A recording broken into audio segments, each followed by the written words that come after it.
Welcome back, Brandon Axmit, Chase Wilkinson. Time to talk key players. We're starting off with Derek Tonjes, the quarterback for the Ashland-Greenwood Bluejays. Chase, high-powered offense. It's all because of Tonjes. He's thrown for, over 2,500 yards and 30-plus touchdowns. When you have a weapon like that, you're going to put up a lot of points. Oh, I forgot to mention, tied a state record, Baylor Shireman's record, last week by throwing 6 touchdowns in a playoff game. That's pretty good.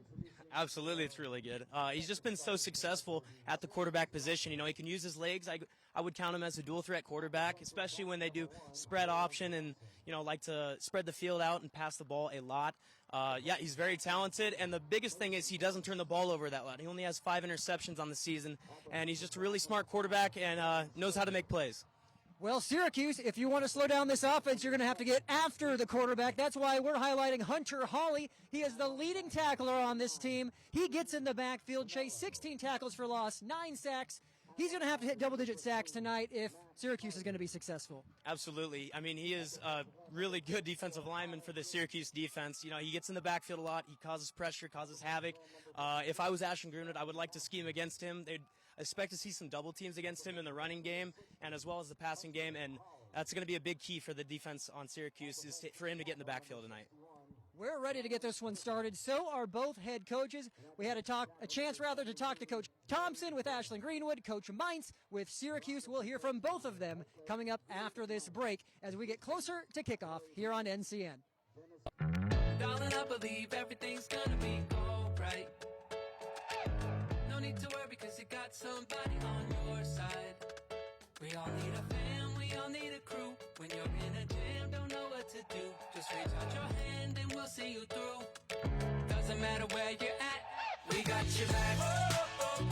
We got your back.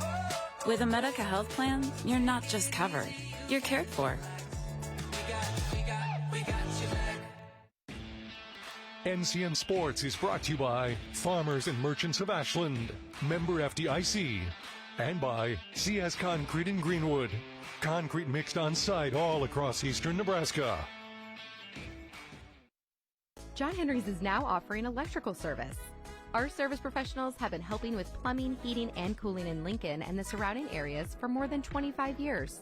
Now, we're proud to offer the same level of professionalism in our new electrical service. From a whole home rewire to adding new outlets or electric car chargers, John Henry's can be your one-stop shop for all your home's needs. John Henry's Plumbing, Heating, Air, and Electrical. Our family serving yours since 1996. Pre-game show is brought to you by Custom Sports. Look great for every game with custom team or business apparel from Custom Sports. Check them out at CustomSportsCo.com. Women have a 1 in 8 chance for developing breast cancer. Early detection makes a difference. Beatrice Community Hospital's Imaging Center can help with the latest technology, from screening with 3D mammography, breast MRI, breast ultrasound, and breast biopsy. All services conveniently located in the BCH's Imaging Center. Schedule your screening today. Incredible care, incredibly close. And welcome back on our pregame show. Joining us, Syracuse head coach Gabe Mintz as we get closer to kick between the Rockets and the Blue Jays of Ashland-Greenwood. Coach, first time in nearly a decade that Syracuse has been in the playoffs. You handled it well last week with a dominant victory. You're now on to the quarterfinals.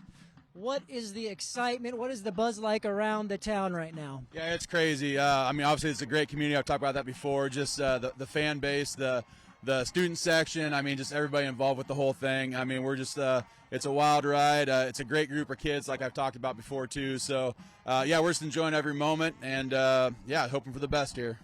High-powered offense with that double wing, 40 or more points each of the past 6 weeks. What has allowed you to have such high offensive production? Well, I think everybody in the box on offense doing what they're supposed to be doing. Everybody has a job in our offense, quarterback included. Obviously a shout out to the O-line because without the Hogs up front, we can't get much done. So, but Will and Mason have done their fair share of the work. So we just got to keep staying on people and going to the whistle and all those things we talk about each week. You guys love running the ball. Ashland-Greenwood's really good at throwing it. Almost 3,000 yards through the airs, 30-plus touchdowns by Tonjes. How do you feel these two contrasting styles will match up tonight? Yeah, I mean, we already know that, they're going to take the air. They're going to score some points. And so we've talked about that. Just be prepared for that. Obviously, we hope for a few turnovers here and there. But, yeah, I mean, we're going to stick to what's gotten us here, and that's the run game. And should we have to go to the air, we told our playmakers already, we got to make some plays. I mean, this is playoffs. This is big-time ball, and so that's what we've been talking about. Coach, appreciate the time. Looking forward to a great game tonight. Appreciate it. Thank you.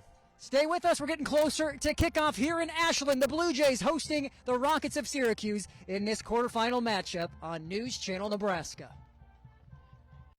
I spend with purpose because I bank with purpose at Liberty First Credit Union. With my Liberty Plus checking account, I can earn extra cash just for spending on everyday things like groceries, online or in-store purchases, and lunch. At Liberty First, anyone can join, so start earning money to spend on the things you love. Start banking with purpose. Start banking with Liberty First Credit Union. 5, 4, 3. Welcome back on our pregame show. Joining us now, Ashland-Greenwood head coach Ryan Thompson. Coach, another great season for the Blue Jays, taking you all the way back to week 2, your lone loss against Wahoo. Since that game, you've rattled off 8 straight. What were the biggest takeaways from that contest that has led to your success up to this point? I'm not sure exactly from the contest, but we strive to improve every week. We strive to get better. We can only control ourselves. I think we've done a great job handling that. We obviously wanted to get better from round 1 into these quarters. We've had a great week of practice. We'll see how it goes against a very, very challenging Syracuse team.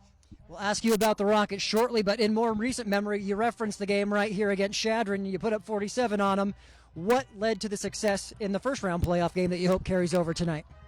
Just our overall preparation. I think our offense, who it runs through Derek Tonjes, he just understands what the game plan is, understands where we have our advantages, I think, and disadvantages. So, I think he had another great week. I think our game plan is as good as it can be going into this thing. We know we're going to have to switch up a few things as the game goes along, but just being prepared from last week, I think led to that score and led us on to round 2. I asked Coach Mines the same question, but offensively, you're pretty contrasting styles in what they want to do and what you want to do. What's going to be the difference in terms of who comes out on top with the offensive philosophy? I think it always starts up front no matter what offense you run. You have to be able to control the line of scrimmage. We both do it a couple different ways, but it's the most important aspect of the game. And I know it's going to be a big challenge, but I think that that line of scrimmage going to be very important tonight. All right, Coach, we're looking forward to a great one. Good luck tonight. All right, thanks for having me. Stay with us, Ashland-Greenwood and Syracuse. We're getting closer to kickoff quarterfinal playoff football right here on News Channel Nebraska.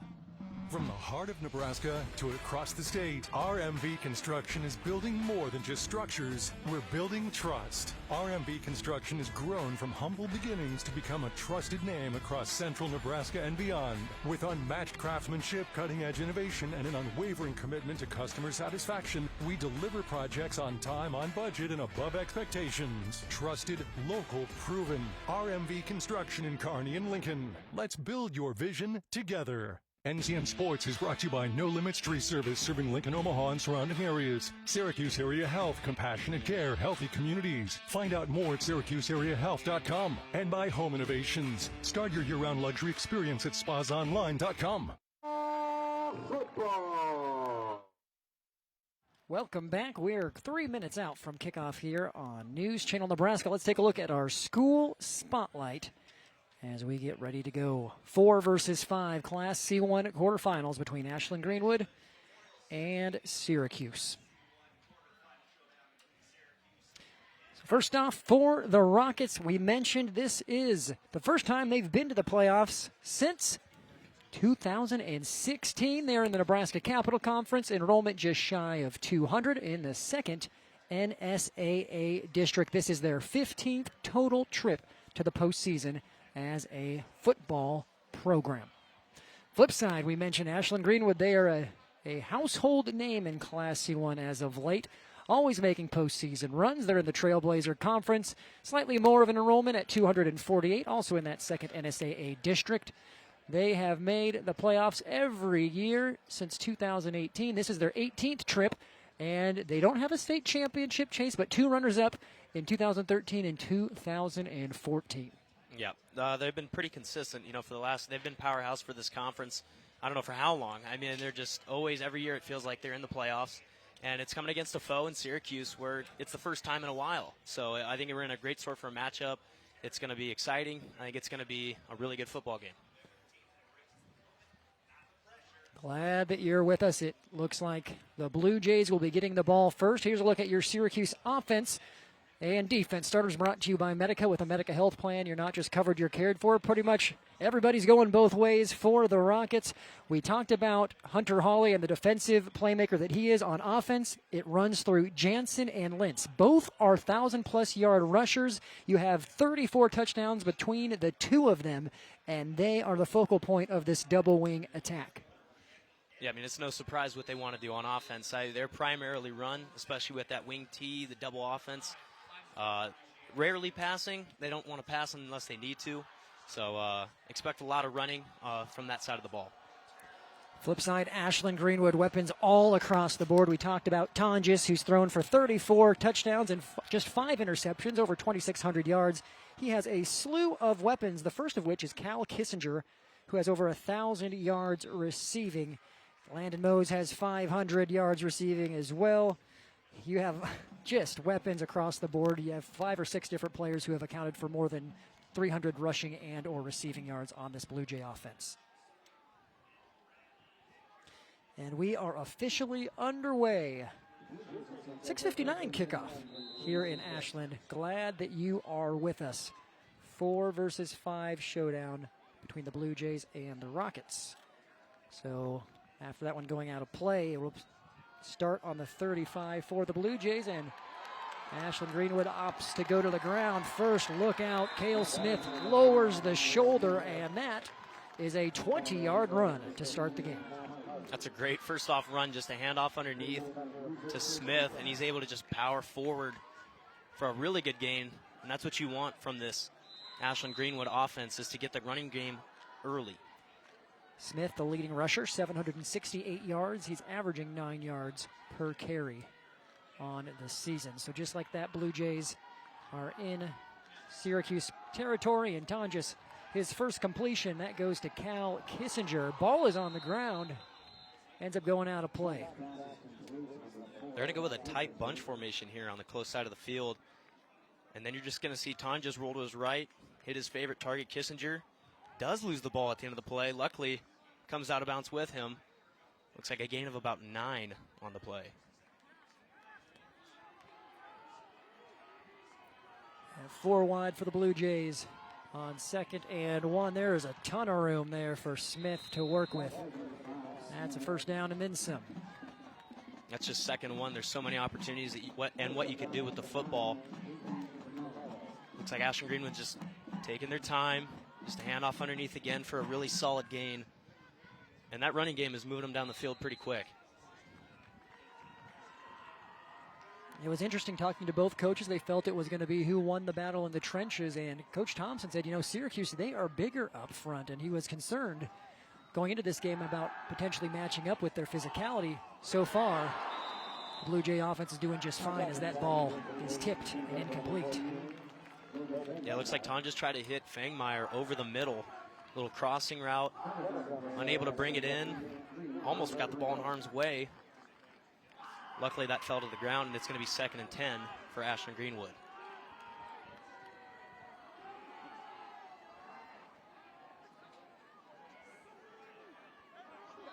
Tonjes perhaps audibling, changing the play, talking to his receivers. They pass the message along. 2nd and 10. It's going to be a pitch. And trying to stretch the field. Not much there for Smith.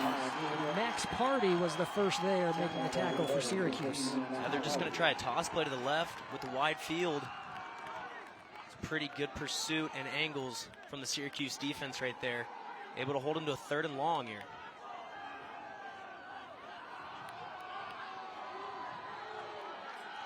All right, 3rd and long facing the Blue Jays. Kissinger again, talking to his receivers. Play clock down to 6. Another handoff to Smith right up the middle. And that looks to be right at the first down marker. Kind of surprising here on 3rd and long. You're going to run the ball underneath, but not when you have Cale Smith just lowering the shoulder, running forward, driving the legs, able to pick up almost a first down. They're going to call it short here. But all in all, it was a pretty good run there on 3rd and long. 4th and 1, offense on the field. 4 wide for the Blue Jays. Smith the lone back. And Tonjes keeps it. And that is just a veteran quarterback making a play. That was a great heads-up play there by Tonjes. Going with a read option with the spread field. Everyone thought Smith was going to take it again to try to pick up that 1 yard. Tonjes decides to keep it, get upfield. And now they got a 1st and goal situation. 11-yard pickup for Tonjes on his first carry of the night.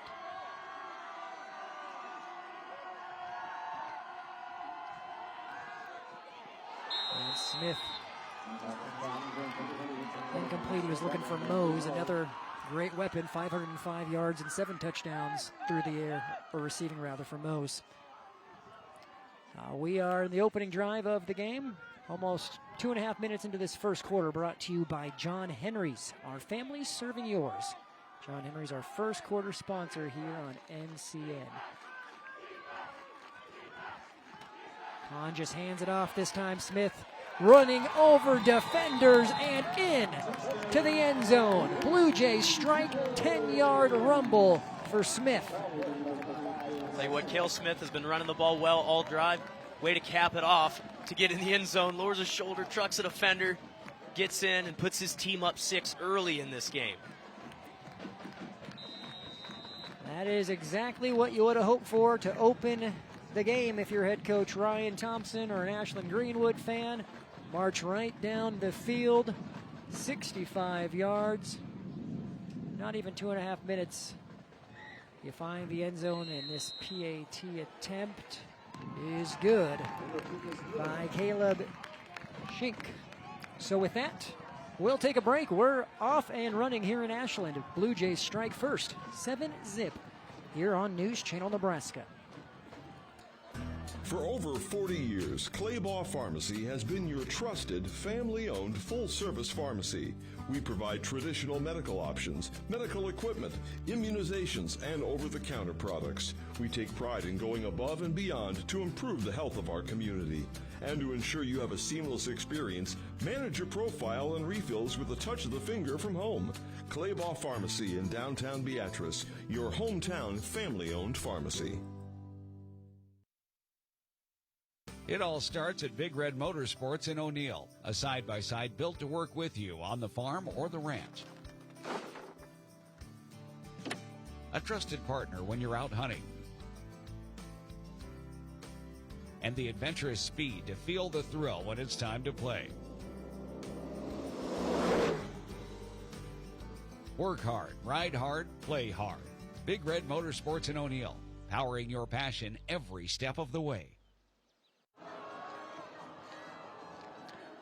Welcome back to Ashland. We'll now get a look at this Syracuse offense for the first time. Not much on the return. The Rockets will start at about the 27-yard line. So it was kind of surprising to see Ashland-Greenwood come out and run the ball so effectively on the first drive, knowing that, the passing is where, Tonjes thrives. But going down the field early, getting 7 with the running game, you kind of expect Syracuse to do the same thing with their double wing tight offense. You mentioned it. It's unorthodox. You don't see it a lot. Coach Thompson, typically they run a 3-man front. In preparation for this game, they're running a 4-man front to try to combat this run-heavy attack. As that's Mason Lentz who gets the first carry. But yeah, the whole point of this double wing, talking to Coach Meintz, we're tight. We run a lot of misdirection. We're trying to trick the defense into not knowing who has the ball, and they want to get downhill. I bet it is, and I bet it's confusing, for the defensive front for Ashland-Greenwood. It's kind of one of those formations where you don't see often, and it's kind of hard to scheme against because they could go any which direction.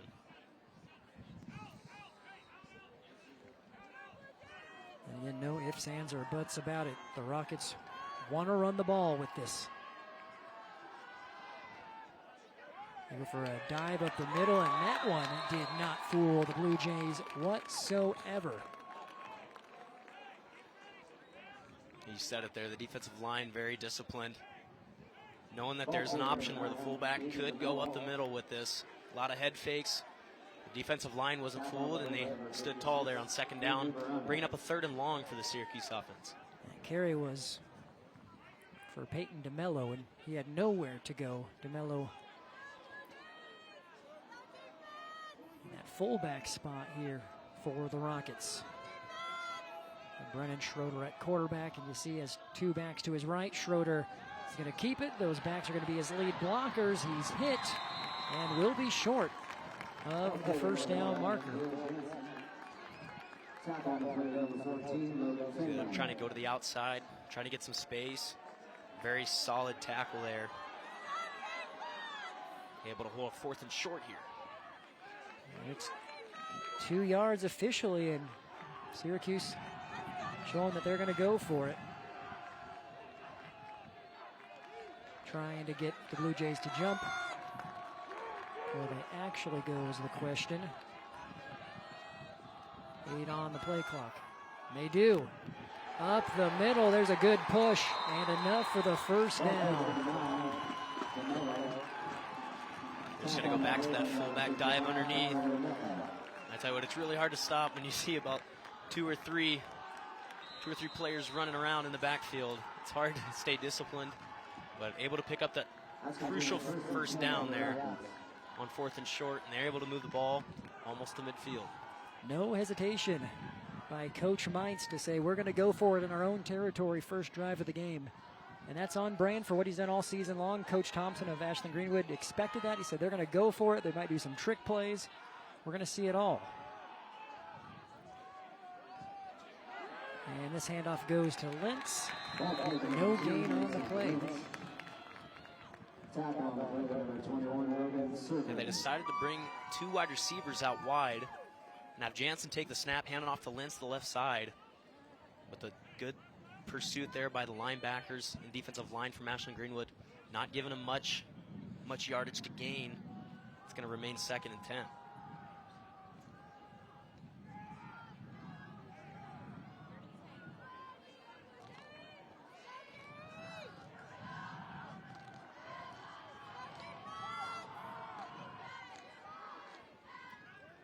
This time it's a pitch to Jansen. And Jansen gets about 5. Again, he is the leading rusher, 1,834 yards for Syracuse. Coming into tonight, he's averaging 12 yards a carry. Yeah, we're going to see Jansen at the wing position, kind of back up before the snap. Then he's going to do a counter play to the left. Able to get a solid gain of about 5. Makes 3rd down a little bit easier for the Syracuse offense.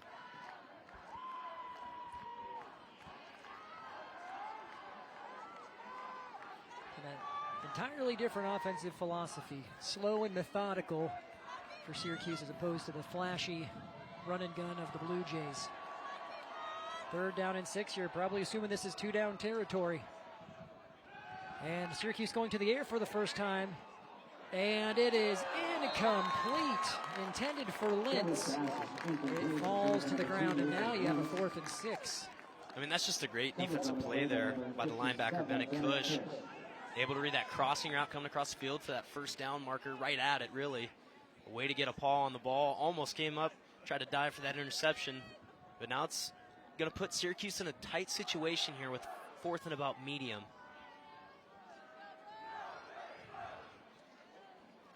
And again, no hesitation by Syracuse. They're going to go for it here, showing that they'll go for it.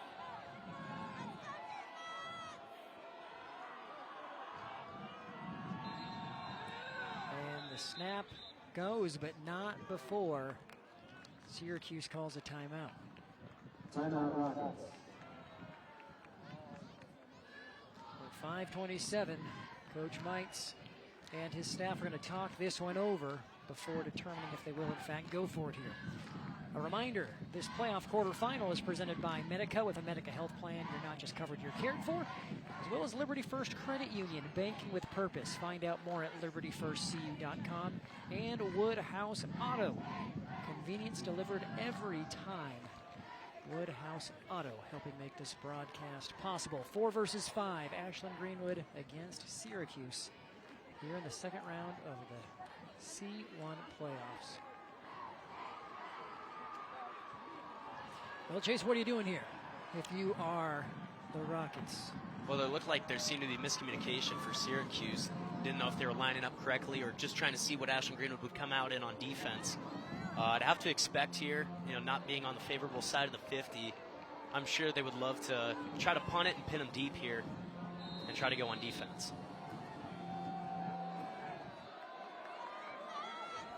Well, it looks like the offense is still on the field. It's Gunn, and they are going for it.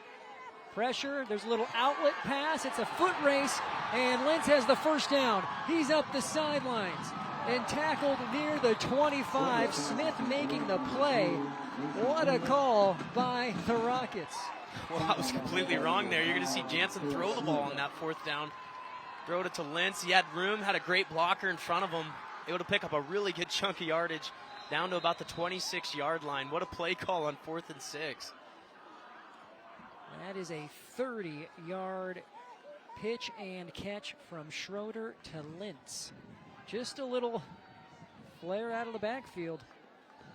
And the Rockets are in business. Ball on the 26. They're back to their double wing formation. They pitch it to Lentz. Decent little gain on first down. And they're okay with that play if you're Syracuse. After that big play, you want to get back to the basics. Try to run underneath. Gain of about 3 to 4 yards. But they're totally fine with taking their time, slowly moving down the field. These methodical drives, you want to wear down that defense. And this is what they want.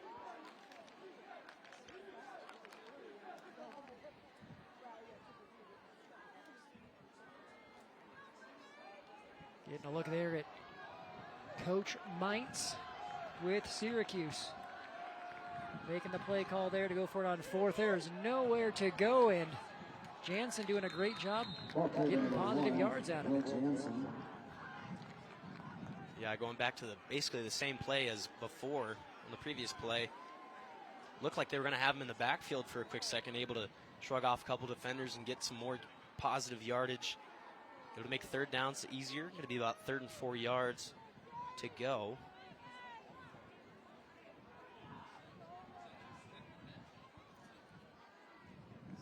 Again, Syracuse on schedule, 3rd down and 4. You like your odds if you run it twice of picking up these 4 yards.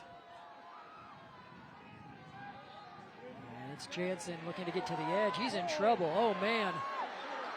He might get to the corner, reversing fields, and there goes Jansen.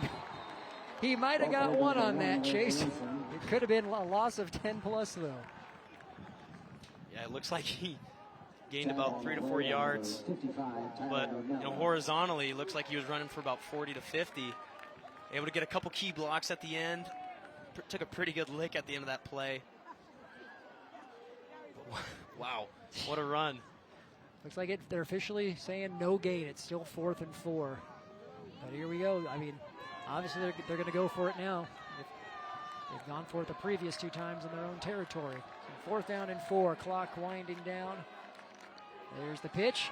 Look out, trick play. Jansen going for it all to Lentz. And that is going to be P.I. Smith colliding with Jansen, or with Lentz rather. And that's going to be a first down for the Rockets.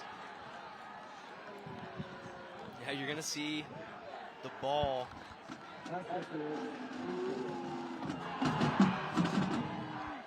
Yeah, it's going to go towards Cale Smith in the end zone. You're going to see here, ball's a little underthrown, but that left hand kind of shoving him out of the way. Yeah, they're going to call that. And that's unfortunate there on 4th down. Almost getting a stop for the Ashland-Greenwood defense.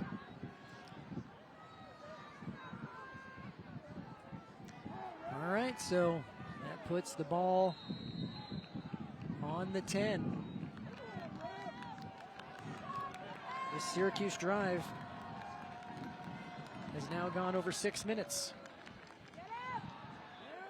Right up the middle there for DeMello. Blue Jays have that one figured out. Yeah, they've been doing pretty well against the fullback dive, especially with the interior defensive linemen staying home, staying on their blocks, and just doing their job, really. Not falling for any of those head fakes is a big key for those interior guys.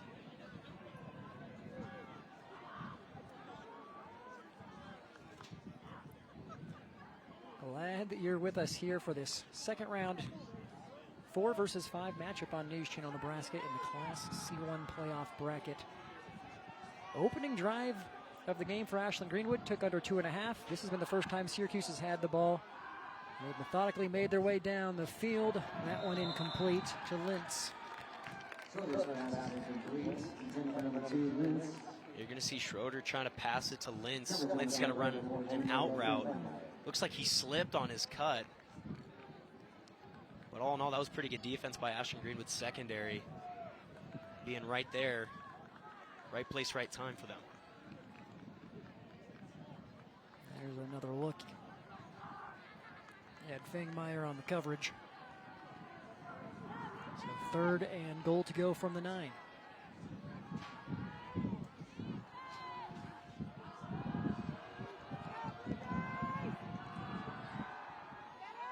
Design keeper for Jansen. He's got room to run. He's in there. Touchdown, Syracuse. Will Jansen from 9 yards out caps off a 7+ minute drive for the Rockets. You're going to see a 2-back formation. They're going to go right, little misdirection with Jansen underneath left, able to find a crease in the defense, and able to potentially tie this game on a long, methodical drive.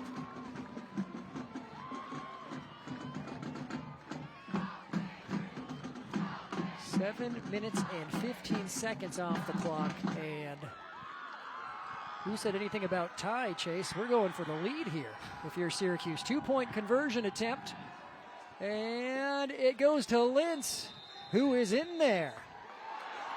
Brennan Schroeder hits Lintz, and Syracuse takes a 1-point lead. It's just a good rollout pass. Looks like Lintz about juggled it. Able to hold on, able to go up 1 here, and that's crucial for the Syracuse offense. We are almost done with the first quarter, and we have an action-packed affair here at Ashland. It's 8-7 on News Channel Nebraska. We'll be back. Anything for the floor, O Street Carpet has it and more. From little feet to little paws, to updates and overhauls. From soft and cozy to durable and resilient. From something that blends in or something that's different. From DIY to custom install, O Street Carpet can help you with it all. Whatever your needs are for the floor, O Street Carpet has it and more. Welcome back, Brandon Axemit and Chase Wilkinson with you. How about that? Syracuse offense stuck to their guns. They're going to roll the dice a little bit. They're going to march down the field, and they're going to find the end zone. 7+ minute drive. They have an 8-7 advantage. Chase, what was your biggest takeaway from what we just saw there? Well, I think the best way to stop an eager offense in Ashland-Greenwood is to come back and have Syracuse have that long, super long drive with 70 yards, taking 7 minutes off the clock, leaving Ashland-Greenwood's offense on the sideline.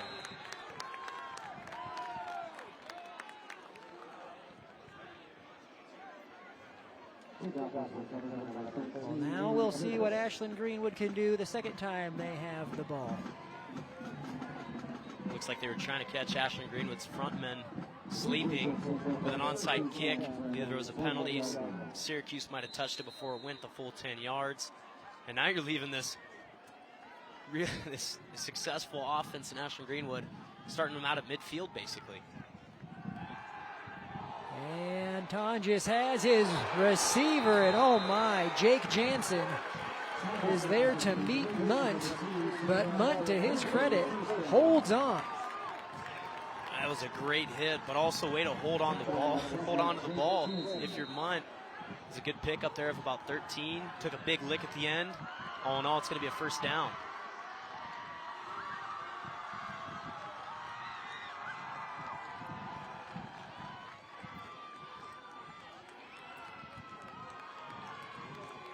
This game has had just about everything, and we're not even one quarter in.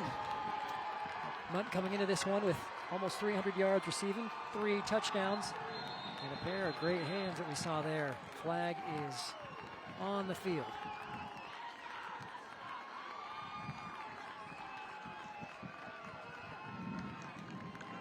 Movement by the Blue Jays. Yeah, it looked like they were going to go empty set. You're going to see the wide receivers on the top of your screen kind of confused on what they're supposed to do.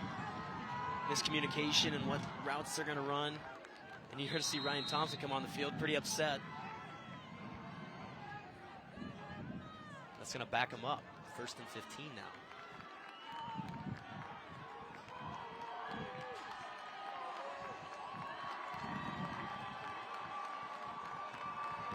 First and 15, Smith gets the handoff. He has a whole lot of room to work with.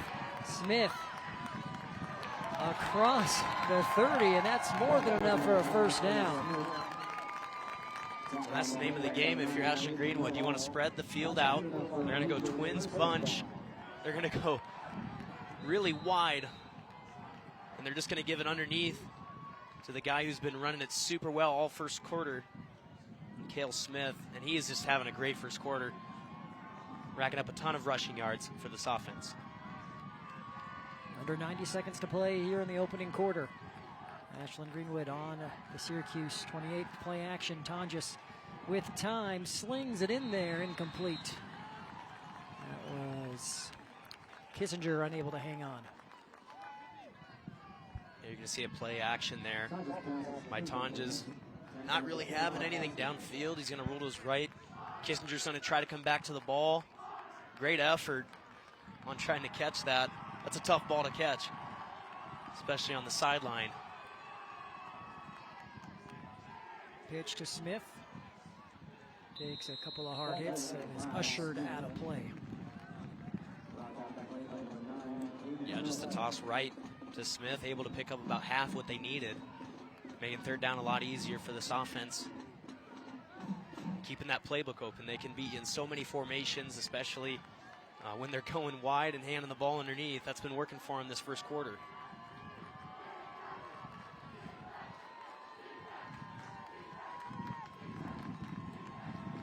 Back to Smith. And picks up 4. Looks like he'll be a tad short. All in all, that was just a run underneath by Smith, but that's just hard, tough running. Looks like he had a couple guys dragging along with him. Gain of about 4. It's going to be 4th and short. You'd have to expect they're going to keep the kicker on the sideline and go for this.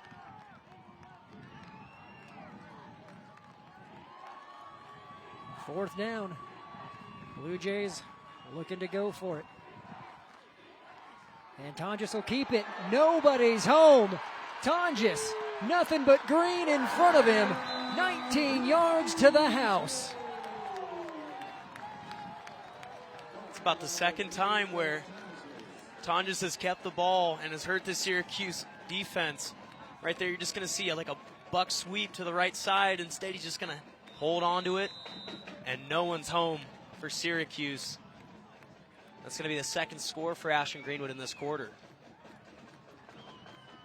Now, in an attempt to stay rather on schedule with Syracuse, the Blue Jays are going to go for 2. Tonjes thrown to the one-on-one coverage, incomplete. Incomplete.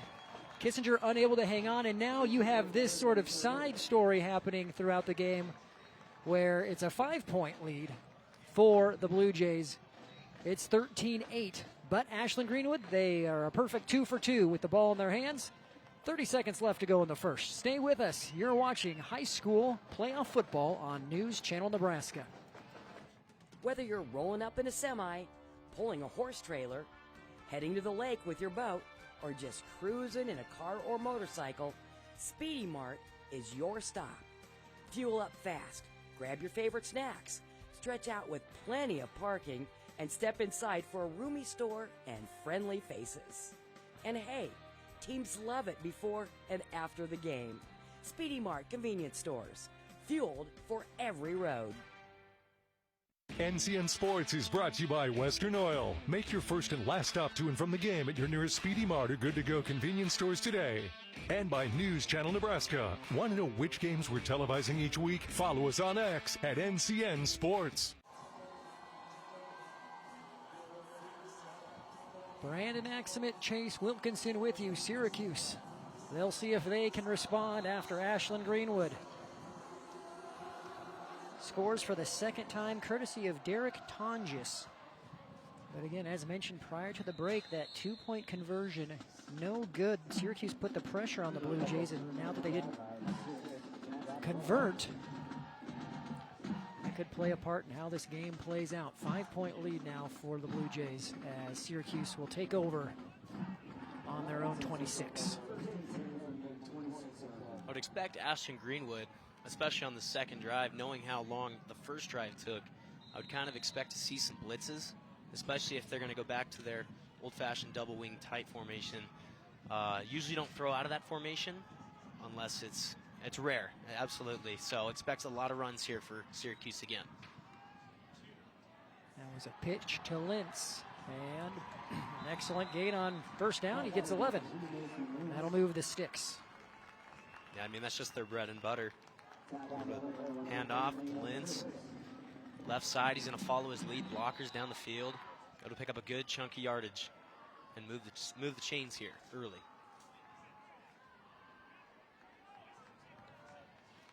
And the Rockets are going to go to the sideline, let the time wind down here. What a first quarter. A lot going on. 13-8. Ashland-Greenwood will take the advantage heading into the second. But this is what you'd expect. Playoff football on News Channel Nebraska, Class C1 style. 4th seeded Ashland-Greenwood and 5th seeded Syracuse in a boxing match. Two different styles, two different ways to score. Both teams have done it thus far. That one coming by way of Jansen. Ashland-Greenwood answers. Derek Tonjes to put his team up. It's 13-8 after one. We'll be back. At Nebraska Orthopedic Center, they provide comprehensive orthopedic health care. Their physicians are highly skilled in all areas of orthopedic and sports medicine, including spine surgery, foot and ankle, hand and upper extremities, fracture care, and total joint replacement. Their expertise includes the medical management of injuries through physical and rehabilitative methods or surgical intervention. To schedule an appointment or to learn more about Nebraska Orthopedic Center and their family of 25 physicians, go online to nebraskaortho.com. That's nebraskaortho.com. Nebraska Orthopedic Center is your healing destination. All right, second quarter about to get underway here on News Channel Nebraska. Brandon Axamit, Chase Wilkinson with you. Glad that you're with us. Playoff football is here. 7+ minute drive for Syracuse the first time they had the ball. There's one here on first down. Yep. It's going to be Lentz with another carry. No, correction, that's going to be Jansen. But that was a good job there by Ashland-Greenwood's defensive line. Able to get a push, in the trenches. Able to make that a short gain on first down.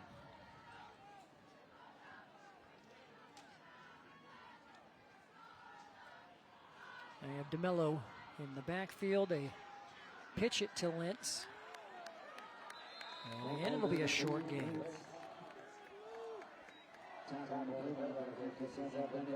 Ashland-Greenwood's doing a good job of not letting there be really a crease to run in or a gap.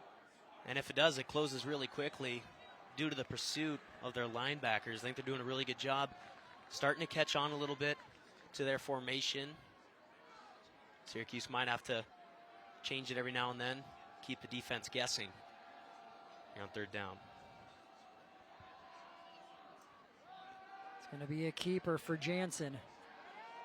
And he picks up a first down before finally being tackled. Looked by Liam Curtis, but that is more than 7, which is what they needed. 10+ yard pickup. Jansen's just going to take the handoff, follow his lead blockers downfield. That was a great block there by DeMello downfield. Able to get that separation and get that 11-yard gain to move the sticks again.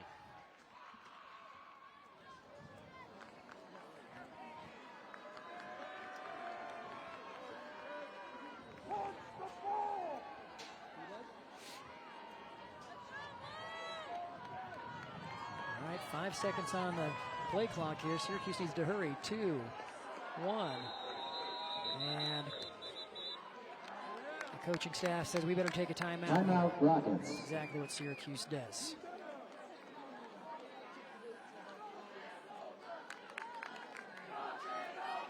Looked like they're trying to get a few different personnel in there. We're just a little bit behind schedule. Again, getting a look at that coaching staff. Coach Meintz. Chase, are you old enough to remember Matt Davison? You born? I don't 99, believe. Matt Davison kicked the ball against Missouri. 1997, I guess, officially is when that game happened.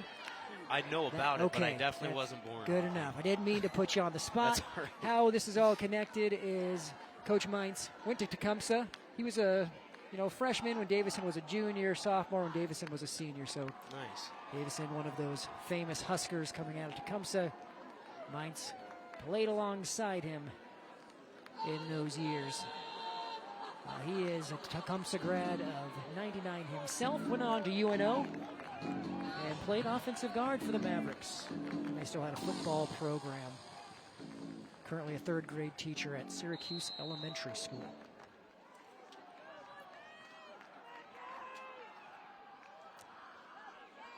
So coming out of the timeout, 1st and 10. Pitch goes to Jansen. And he is pushed out of play after a gain of 3. Looked like Jansen was almost going to get caught in the backfield again, able to use that stiff arm, able to pick up some yards, try to make it a positive play out of nothing. And this is just going back to this. Another looks like it's going to be another slow, methodical drive. And I think they're okay with that, especially after the missed 2-point conversion from Ashland-Greenwood. They're totally fine with taking down, chewing some clock, trying to get in the end zone once more. Jansen again gets the ball. It's on the ground. Blue Jays say it's their ball.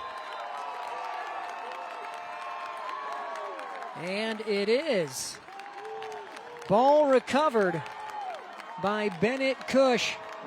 You see it on the ground, and he just rips it away from Jansen. It's just a great heads-up play there by Cush. Using the CPR, the club punch rip. He's had a really stellar game, especially on that 3rd down with a pass deflection. And now a forced fumble and a fumble recovery.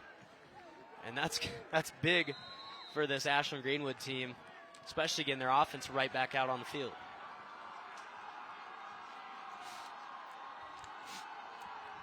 And that is what Cush has done defensively up to this point.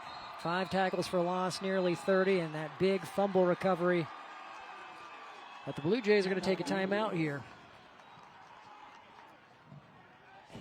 And, the way the first quarter had gone, no defense is stopping each other. And so if it continues that way, obviously that turnover is huge because the Blue Jays are in the driver's seat. Obviously there's a lot still to play out. But Syracuse isn't necessarily, or doesn't strike you as the team that if they get down a possession or two, the way they run their offense doesn't lend to making comebacks too easily. Absolutely. And they're definitely going to have to switch out of their offense and try new schemes and formations. So if you're the Syracuse defense, you got to stand tall and find a stop. Weren't able to find the stop on the first 2 drives. So this down is crucial, especially this drive. Trying to get a stop early, keep Ashland-Greenwood out of the end zone. You can't let Ashland-Greenwood have this, this motivation and this momentum with this home field.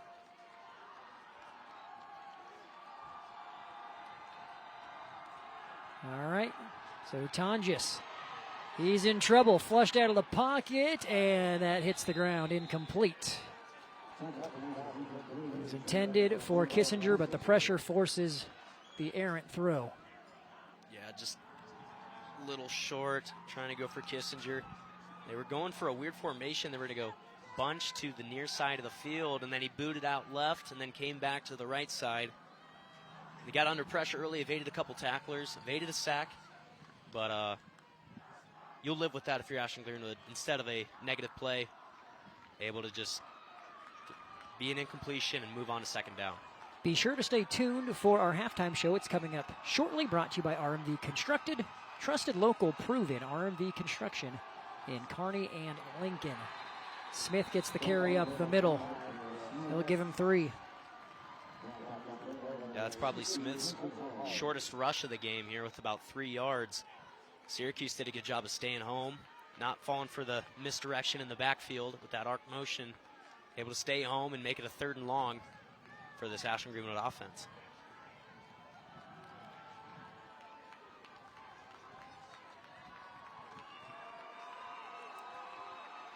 All right, 3rd down and 8 here for the Blue Jays.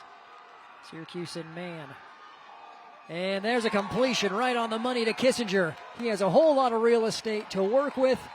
Tripped up and taken down by Jake Jansen, but not before a huge pickup. Yeah, Kissinger's from the left side of the screen. He's just going to run a slant route, able to get separation, going across the field.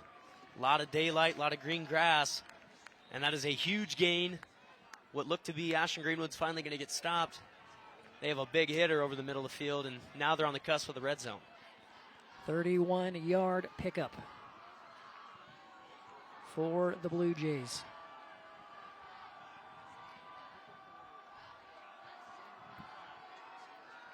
Five on the play clock.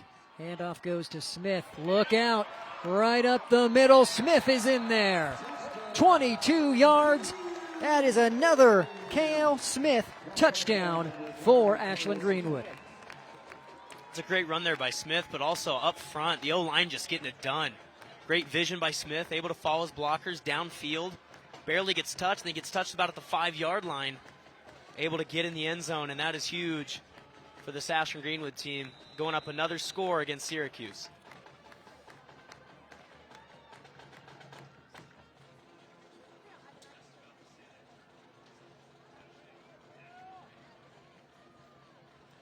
And this time the Blue Jays will attempt the extra point. And it's no good. No good. So it remains 19-8 here in Ashland. Syracuse looks to respond when we return. You're watching playoff football on NCN.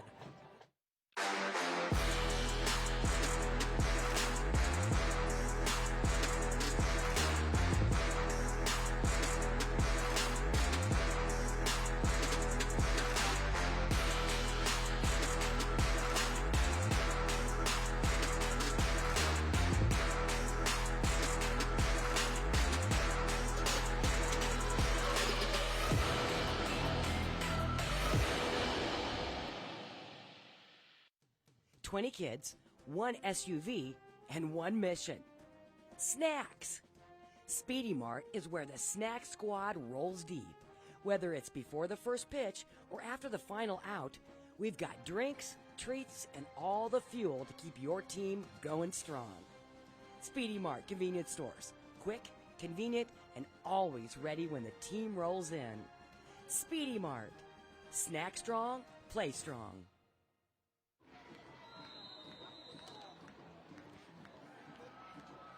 Welcome back. 8:48 to go. Syracuse fumbles. Ashland-Greenwood takes advantage. Smith finds the end zone for the second time tonight. Most recently, that one a 22-yarder right up the gut. And it's a 19-8 advantage for the Blue Jays. I think you called it. That turnover is so crucial in terms of no one really stopping anyone in terms of defense. Both offenses have been electric, but that turnover was costly for Syracuse. You'd have to expect them to, one, take care of the football better on this drive, but also try to get the ball in the end zone and make this back into, a one-possession game.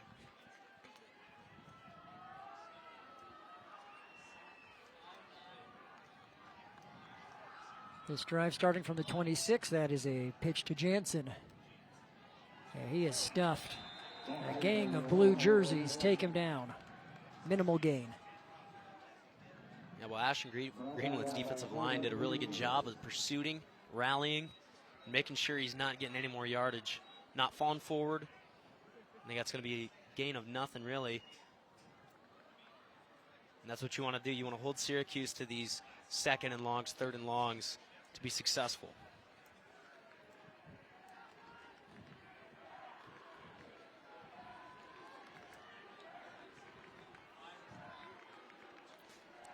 So officially second down and 9 after that 1-yard pickup by Jansen. And it'll be a swing pass to Jansen. He has one defender to get around. There's plenty to work with. Jansen tackled near the 40. That'll be a first down. Yeah, they went with a different formation there. They went 4 wide receivers, with Jansen being the single back. He's just going to do a little swing route to the right. Good throw there by Schroeder. Just getting separation and getting Jansen separation and time to run, using his quickness to his advantage and picking up a first down.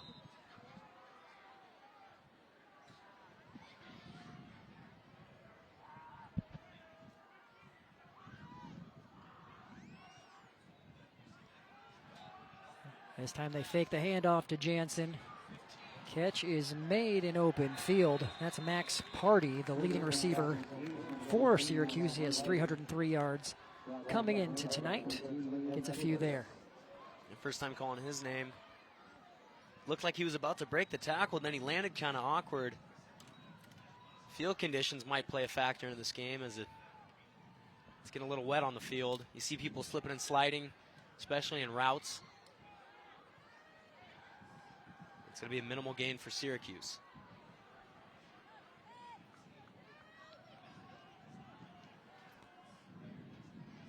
Second down and 7. And Schroeder in the gun. Look for a trick play here. That's a backwards pass. That was backwards. Would have been a fumble. Instead, it goes out and is a significant loss for the Rockets. They went quads there, trying to get Jansen on a little bubble screen. He got hit at the end of that play. A little shaken up. But, yeah, backwards pass. That's going to be a huge loss. And your playbook closes a lot when it's third and very long. Ryan Thompson there seeing, hey, let's keep everything in front of us. This is not Syracuse's strength. Third and long, and that's 19 officially.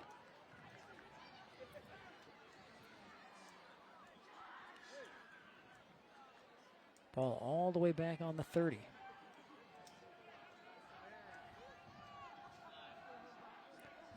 And so third and long, 19. And Schroeder throwing it up to Party in double coverage. And that is picked off by Cal Kissinger. He was able to set up shop and wait for that one to come down. The second turnover forced by this Blue Jay defense. And that is the first interception Schroeder has thrown all season. Yeah, it looked like Schroeder just put too much air on it. And how convenient it is to have your wide receiver also be your defensive back. He just, kind of framed up, high caught it. It's a great interception and another crucial turnover for Syracuse, asking their defense to come back out there and try to get another stop at about the same spot as last time.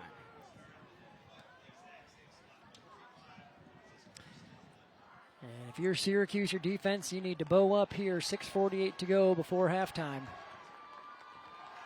Easier said than done. This Blue Jay offense is tough to slow down. Here comes Smith. He's got room to run. Look out. Smith in a foot race. He's going to go all the way. 55 yards, touchdown number 3 for Smith. I mean, what a run. You have the momentum. Might as well feed it to the guy who's been getting you down the field all first half. The 55-yarder, and that is huge. Able to get more separation on the scoreboard for Ashland-Greenwood. Now establishing a comfortable lead.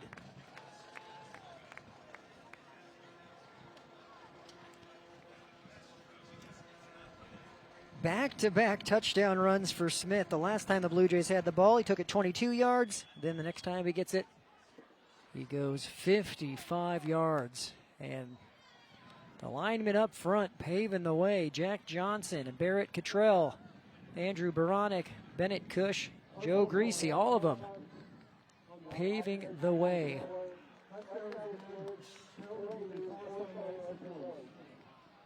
And so there's a penalty against Ashland-Greenwood after the play, it looks like.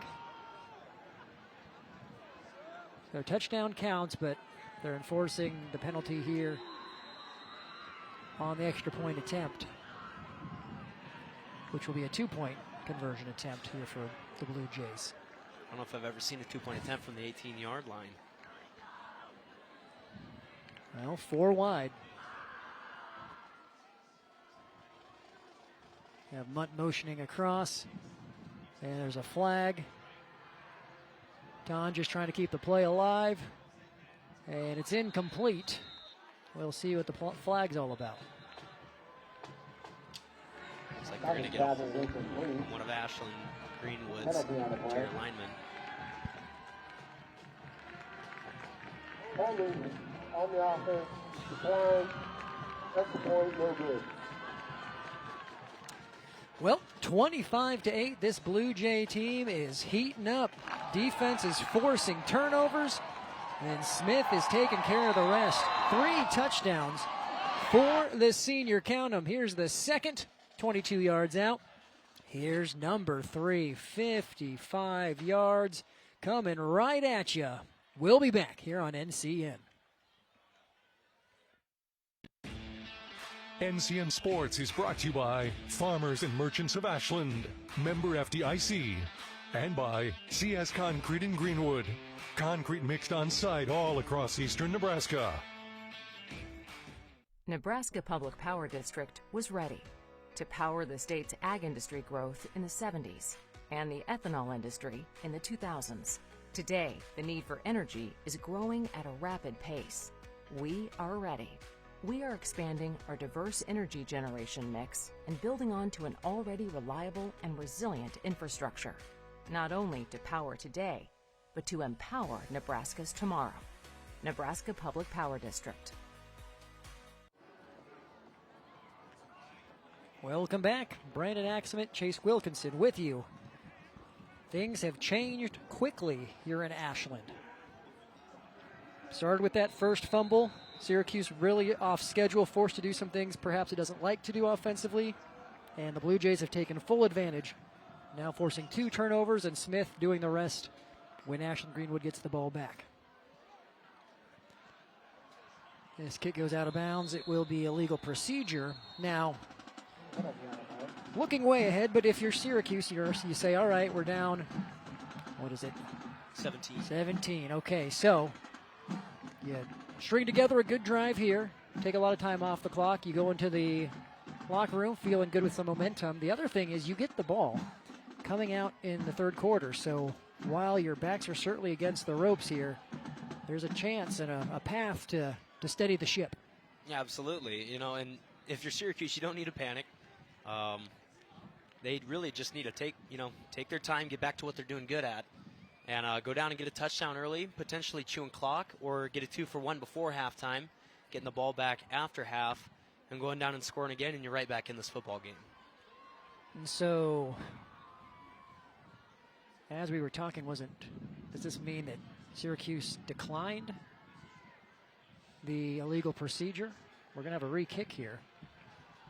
Must have accepted it with the kick going out of bounds, so they're going to back up the kicking team. Don't want to take the ball out there at the 35, rather. Okay, so with 6:39 to go, we'll see a re-kick.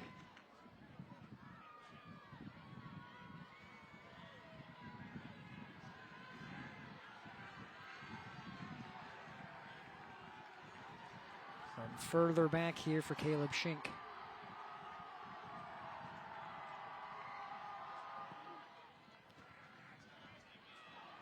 And it's Mintz who gets to about the 40, so you get 5 more yards by running it back. It was a good return there by Lentz, able to get up to the 40-yard line, getting your offense set up in a good position on the field. And they could do it one of 2 ways. They could chew clock, or they could try to score as quick as possible. But all in all, they need to put one in the end zone here. Make sure you stay tuned for our halftime show, where we will take a look at several halftime highlights brought to you by Sartor Heyman Jewelers, where they have stunning engagement collections, exceptional diamonds, and dazzling gemstones at both of their Lincoln locations and in Grand Island. Play action pass here on first down, and look out. That is a sack for big Caleb Schink and a huge loss for the Rockets. I mean, that pass rush by Ashland-Greenwood was relentless. Got one guy in the air, but they had 4 more guys pursuing after him. Looked like Schroeder had no chance to break away from all those guys. And that is a huge loss on first down, backing up the chains. It's going to be second and very long.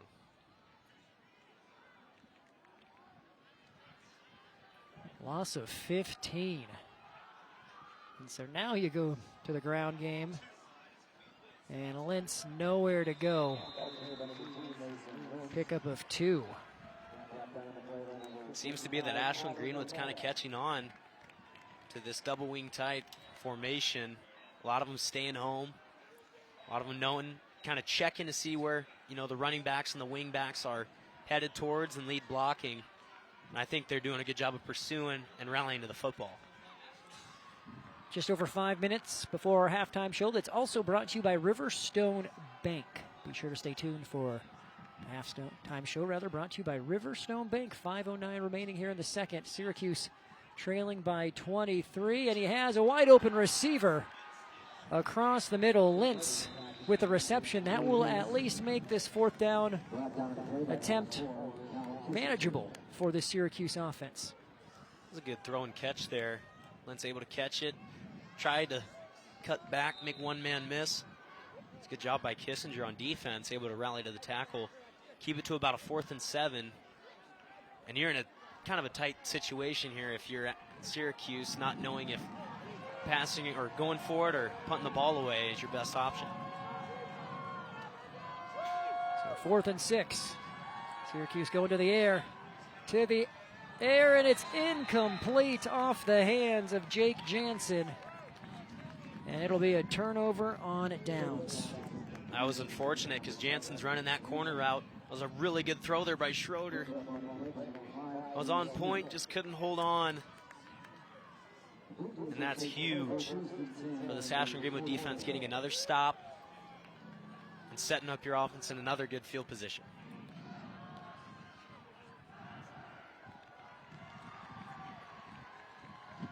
So you have 2 turnovers and then a turnover on downs for Syracuse. 4:22 to go.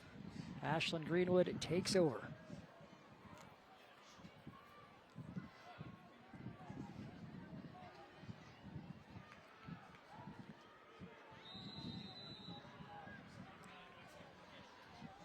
And if you're Syracuse defense, you don't want to make it 3 straight carries, 3 touchdowns for Smith.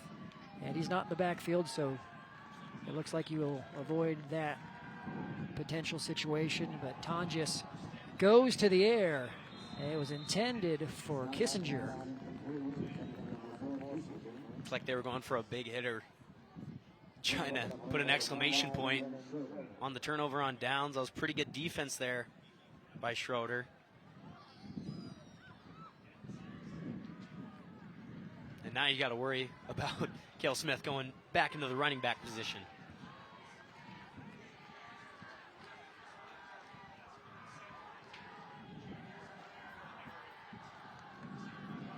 Second down and 10. There is Smith. Taken down after a 2-yard pickup. That time tackle was made by Hunter Hawley. Yeah, there he is, Hunter Hawley, making a pretty good play, getting a surge into that in the offensive line. Looked like Smith kind of ran into his own lineman for a quick second, able to stop his momentum. And Syracuse able to hold Ashland-Greenwood to another 3rd and long.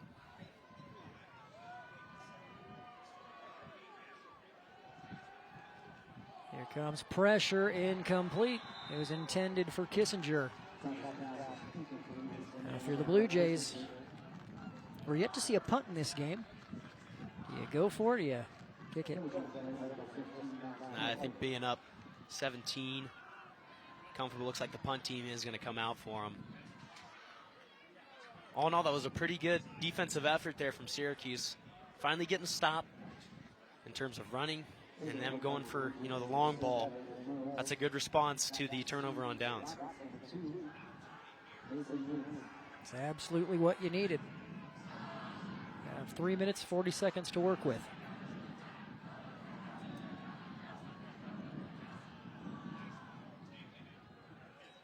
Fair catch called near the 10-yard line.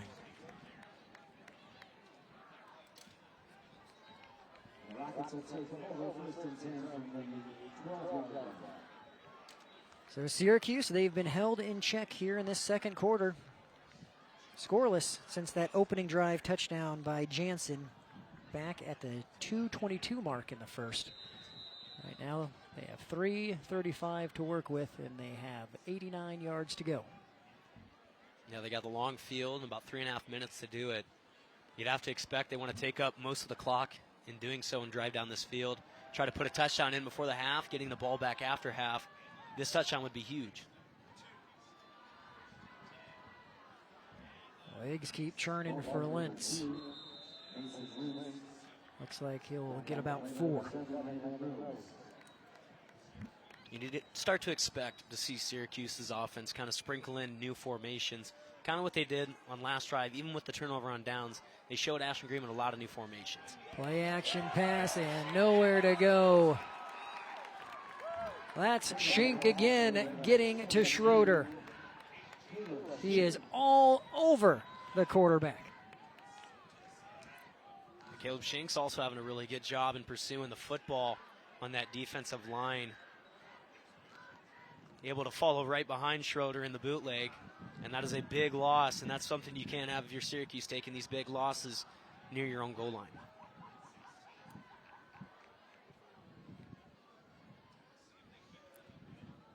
Now Syracuse, they're 10 seconds on the play clock. Are they going to wind this down? And looks like they'll take a timeout.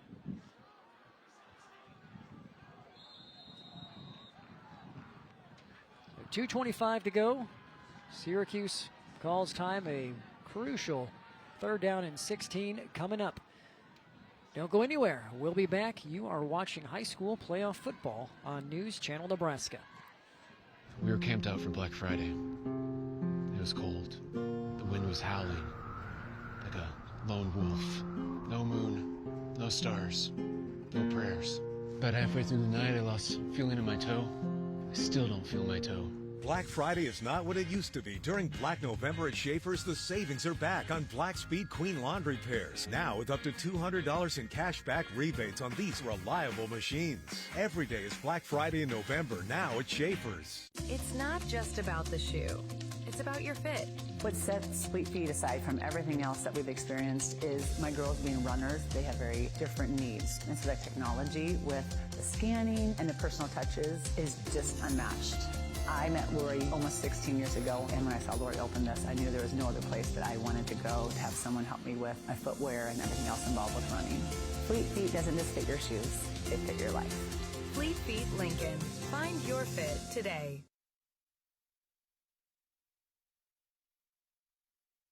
Welcome back. I think we're going to have a stoppage in play here. The scoreboard here at Ashland-Greenwood Memorial Stadium has lost power. So stand by. There we go, we're back on. So, waiting for the official signal to resume play, and here we go. 3rd down and 16.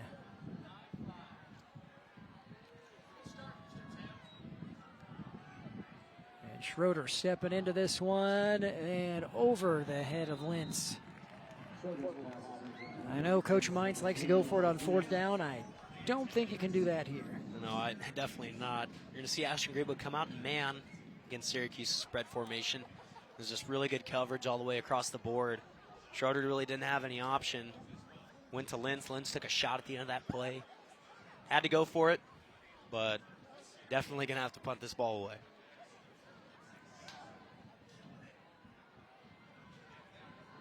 And as we say that, you have Jansen. Okay, now he's coming off center and looks like he'll punt it away. That'd be about as bold of a strategy as I've ever seen, as this punt takes an Ashland-Greenwood roll and goes all the way back to the 20, so that's a net punt of about 15. Ashland-Greenwood in business.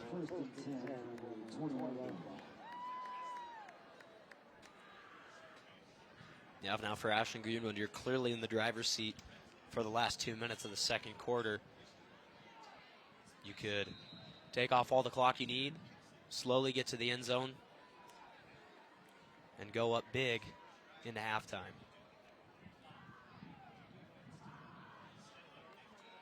And there's the pitch to Smith. He has a whole lot of running room. There goes Smith, untouched into the end zone, and he can count to 4. That's how many touchdowns he has thus far. A 20-yarder. Ashland-Greenwood is blowing this one open. I mean, that was just great blocking all the way around. I don't think he got touched on that play. And he's counting. There it is. 1, 2, 3, 4. 4 touchdowns for Cale Smith. He's been electric on the ground for this offense, for this team. Able to put in 4 touchdowns and go up big. And they're going to go for 2 here.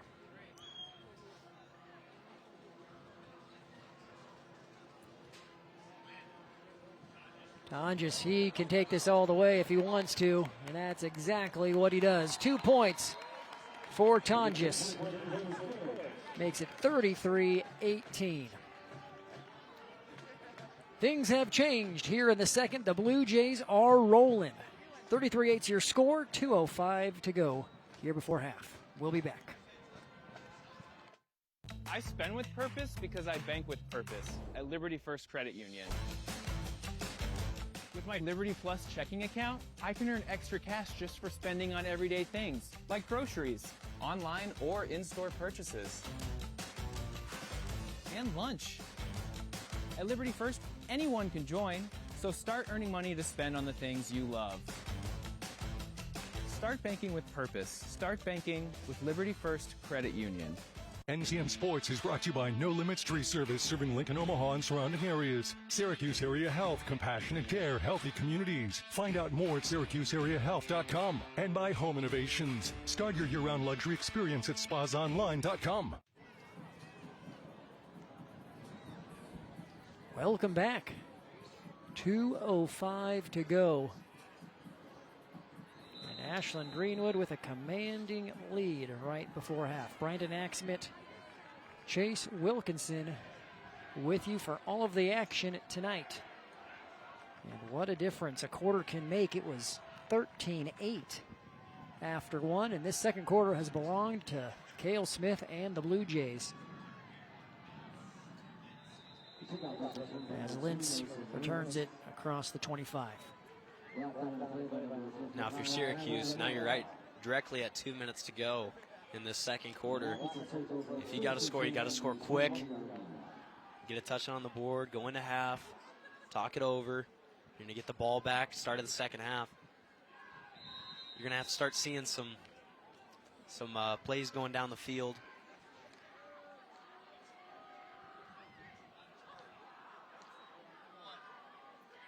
And it's to Jansen. Jansen gets past one tackler, gets about one. You just saw Ashland-Greenwood look like a blue wave to the football. They're doing a really good job of staying in their lanes, pursuit, not falling for any misdirections, able to rally for the tackles. It's going to be another short gain right there. Beautiful evening, full moon here in Ashland, Nebraska. Memorial Stadium, one of the great venues in the state, and a full house crowd of a lot of Blue Jay fans very happy right now. Jansen trying to stretch the field. He cannot. A tackle made by Landon Mose. Yeah, Landon Mose just going to do a great job of stretching the field and then able to rally towards that tackle. Minimal to no gain right there. It's just a great heads-up play there.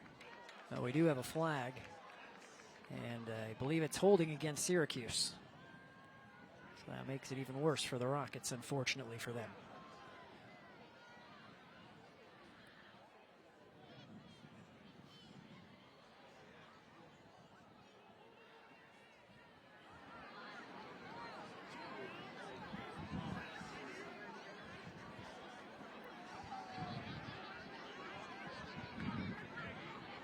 Officials talking it out, but right now the ball is on the 22. I believe head coach Ryan Thompson wants to decline the call. Make it 3rd down and 9 instead of 2nd and 19. And on top of that, the Blue Jays take a timeout. They are trying to manage the clock, and they're saying we get a stop here on 3rd. We like our chances of scoring again before halftime with 1 timeout remaining now.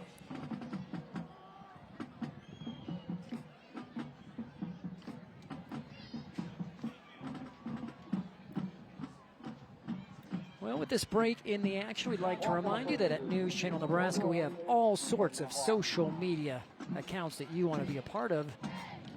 X, formerly known as Twitter, Facebook, Instagram, YouTube, they're all out there. And if you follow us on X right now at NCN Sports, we have been known to give shout-outs live on the air at halftime. That's not the only benefit you get, though. If you follow us now, you get access to our broadcast schedule. Every week we let you know who we're covering, where we're going to be. We tweet out rankings, highlights, interviews, and more, all on our X account. Facebook is the same. We push out our stories and videos on our Facebook page, NCN Sports Now. Amazing sports pictures go to our Instagram. And if you want to rewatch our games that we cover, just go to News Channel Nebraska's YouTube, and it will all be there for you. But one more time, if you want to shout out live on the air at halftime, let us know who you're rooting for, where you're from.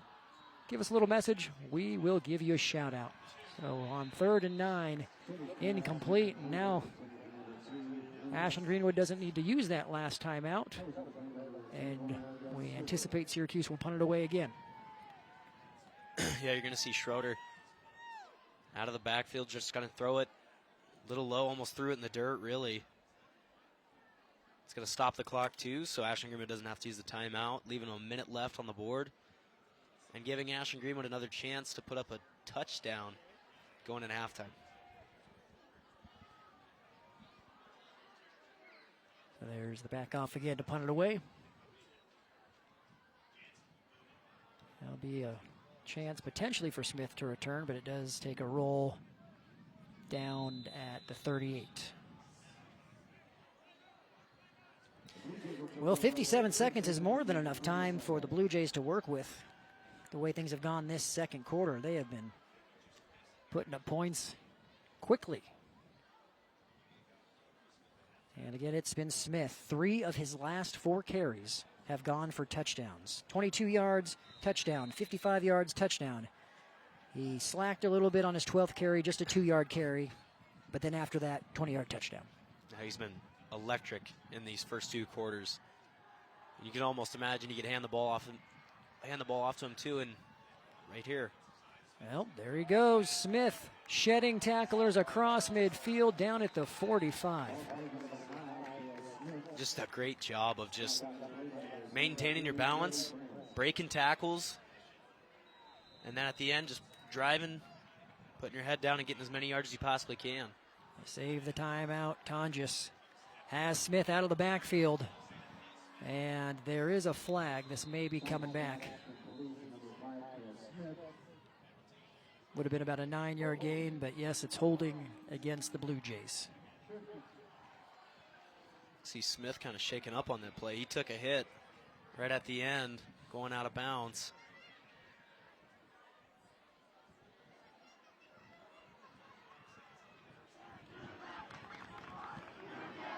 That's something we'll be keeping an eye on. Here's another look at that hit.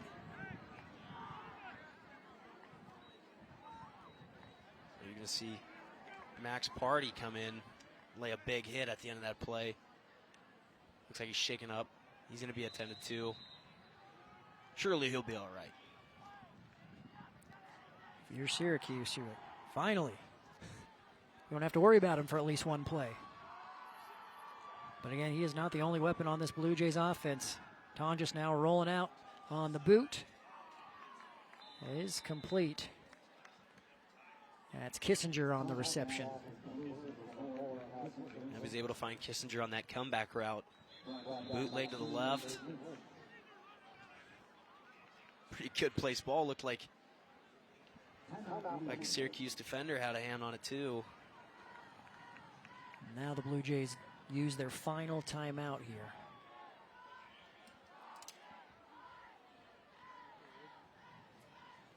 24 seconds. You've got 44 yards to go.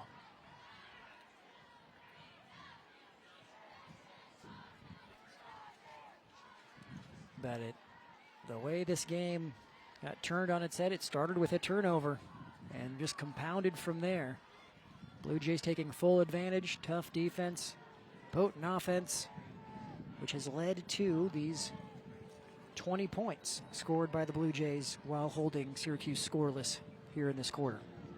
It is a big momentum swing when they got that first turnover with the fumble recovery.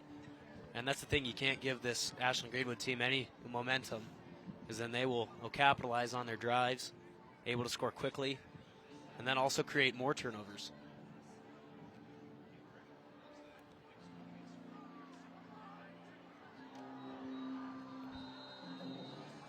All right, you have 3 receivers to the near side, and now Moe's motioning in. Kissinger in trouble, or excuse me, Tonjes rather. He hits Kissinger, who goes out of bounds after an 8-yard pickup. So that was a pretty good throw on the run under pressure by Tonjes, but also way to come back for the ball was Kissinger. And then a smart heads-up play there, able to get out of bounds. Stopping the clock with 16 seconds left. You got to be thinking the rest of these plays are going to be passing due to not being able to stop the clock when you're in bounds.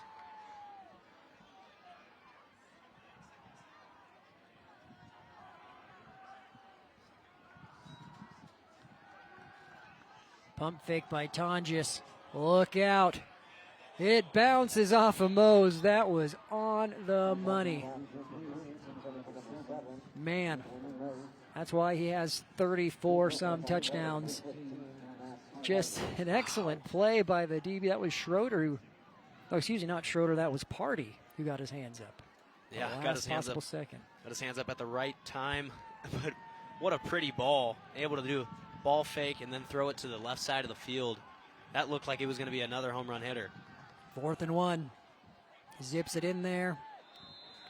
And they do say he's out of bounds, so that moves the stick, stops the clock. That's Fangmeyer's first reception. It's a good heads-up play there by Fangmeyer, able to catch the ball, contested, and then getting out of bounds with 4 seconds to spare. Able to get one final play here for Ashland-Greenwood.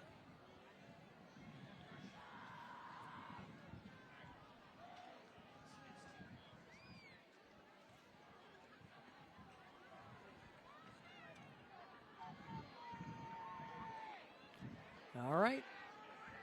What should be the final play of the half? Blue Jays looking for more points. Tonjes pursued, chucking it up there. Jump ball through the back of the end zone. So that will take us to halftime. It's all Blue Jays here in Ashland. A whole lot of Cale Smith as well. Count them. 1, 2, here's 3, 4 touchdowns for the senior. Blue Jays are rolling over Syracuse. Welcome back to Memorial Stadium in Ashland, Nebraska. Getting closer to third quarter action between Syracuse and the Blue Jays. 3 minutes until second half begins. It's hard to believe, Chase, but News Channel Nebraska, we have been around for 10 years. We are excited to be celebrating a decade of serving the state with local news, weather, and of course, high school and college sports. And we are celebrating through our Gift to Nebraska promotion. We have 10 giveaways for 10 years, and the prizes, they're going to range from $1,000 cold, hard cash to Nebraska versus Iowa tickets, a stay at the Lead Lodge in Nebraska City, not far from here, a beef package from Nebraska Star Beef, and much, much more. All you need to do to have a chance to win these gifts that I just listed off, sign up. Simply go to newschannelnebraska.com. Again, newschannelnebraska.com, and you click on the Our Gift to Nebraska graphic. It will be very easy for you to see on that homepage or the local news page. Click on the graphic. It's going to look a lot like this. Big gift to Nebraska. Once you click on it, it's very easy for you to submit your information, sign up to get into the drawing, and win one of those prizes. The giveaways running the 17th through the 26th. Chase, you could even sign up. I could. You could. I am looking for I could Iowa sign tickets. up. I am looking for Iowa tickets. I want to go to that football game. There so you go. That's awesome. Hopefully I get that. But 10 whole years, we are excited about it, and we are excited about our social media handles as well. Facebook, X, Instagram, YouTube. We've got them all. I promise shout-outs live on the air for new followers. We have some. Omaha Irish giving us a follow at NCN Sports. They want all of the content that we are tweeting out. We appreciate the follow. Who else is following us? Liam Thompson giving us a follow on X at NCN Sports. We appreciate the follow and know you will enjoy it as well. Kathy Winchell giving us a follow. And also Jeremy Roberts and Mark Lostrosh all following us here on NCN. 1 minute to go, and we have Class C scores scrolling for you on the top of the screen. Wahoo taking care of business, currently up by a lot. You know the score of this current game. It's all Ashland-Greenwood. Sydney Fort Calhoun, the final in that one, 46-16. That'll be an interesting one. If Lakeview wins, they'll go on the road, which right now Lakeview's up 21 in a 3-versus-2 matchup in Columbus. Also Class C2, because our family of networks is covering the Cedar Catholic Ord game, and that is a surprise. Top-seeded Cedar Catholic trailing 7-21 to Ord currently. We'll keep an eye on that, because that will be one of the big upsets of the night if that stays as is. Malcolm and Kearney Catholic knotted up in a close one. Bishop Newman up 17-6 on UTAN. High school football season scores coming in. Looking forward to who's going to punch that ticket to the semis as we are officially underway here in the second half. Syracuse has a chance to right the ship. Long road to go, but it starts with a good drive here to start the third. Yeah, absolutely. And this drive is crucial. You know, if you're Syracuse, you need to go down and put up some points relatively quick, but also not be in a hurry. But you definitely need to come away with this drive with some points, you know, to stay in this game. And then you need to stop from your defense, which has been tough in the running game all night. And it's a credit to that the turnovers, what started the snowball rolling downhill. But then Syracuse sort of got away from its bread and butter. And Ashland-Greenwood, to their defensive credit, whenever they tried to pass, were getting them in losses, putting them behind schedule. And the Rockets were just unable to recover. And so you see here, coming out on first down, sticking to what they know. Again, the problem is down the amount of points that you are. It's going to be tough to do that for the entire first half and have enough time to get back into it. Absolutely. And I'm sure Coach Meintz in that halftime locker room mentioned, hey, we got to take care of the football. If we want to try to get back into this football game, we can't keep giving Ashland-Greenwood opportunities and chances and the ball to go down and score and make this a larger gap. That was a 4-yard pickup on first down. Back to Jansen. No gain on second. Kind of going back to that previous play with Lentz on the left side, just not able to get some separation, not really an alley to run through. And credit Ashland-Greenwood's defense. They've been doing a pretty good job all night adapting to this double wing tight offense. And they've been taking care of business so far ever since the second quarter.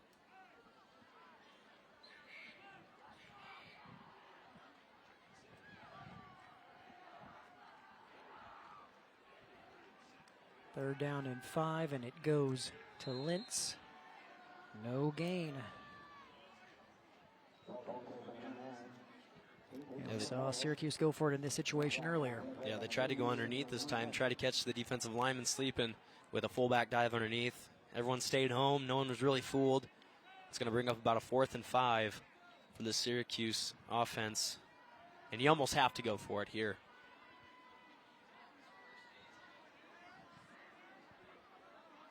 Several new players coming in, 10 on the play clock.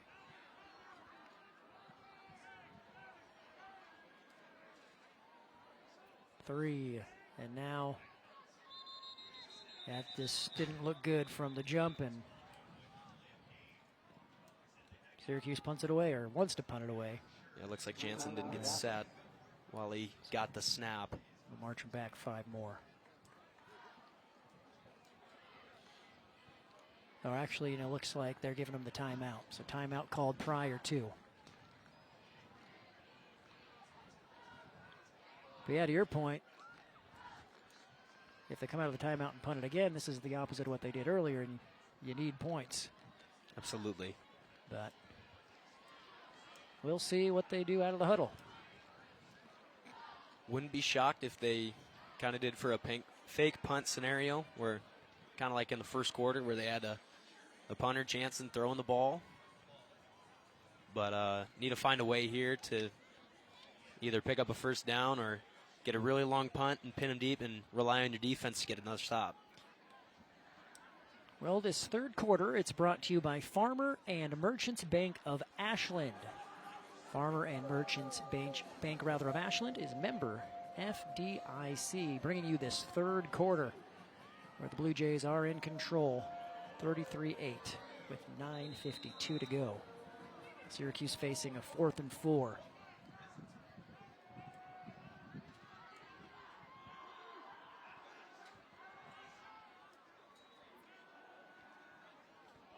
And going up top, it was in the hands of Max Party. That is your leading receiver. But he was unable to hang on. I mean, down 25, 4th down, you had to go for it. Pretty good throw there. It's Party not being able to haul it in. And that is a big blow for this Syracuse team. And we said it looked like Smith got a little banged up or had a hard collision towards the end of that second quarter. He is back out on the field, which is a good sign for his health and for the Blue Jays. And look out, he seems to be all right. 191 yards on 14 carries in that first half. Yeah, he's been a solid foundational rock for this offense, kind of relying on him to get down the field. It's another good solid 5 to 6 yard run. And they're totally fine with, taking their time. They're in the driver's seat right now, up 25. They're fine with slowly picking up first downs.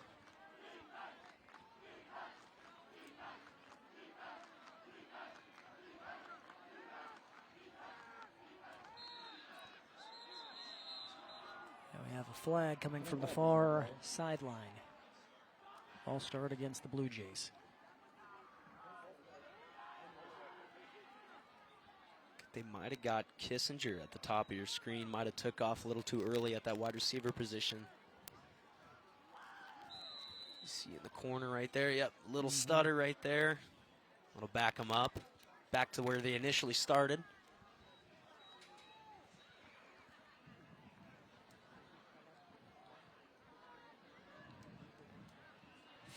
Second down and 10. 33-8 your score on the Aurora Cooperative scoreboard. Go green with the 15 and fill up at your nearest A stop today. That one goes to Grayson and Nolan, his first carry tonight.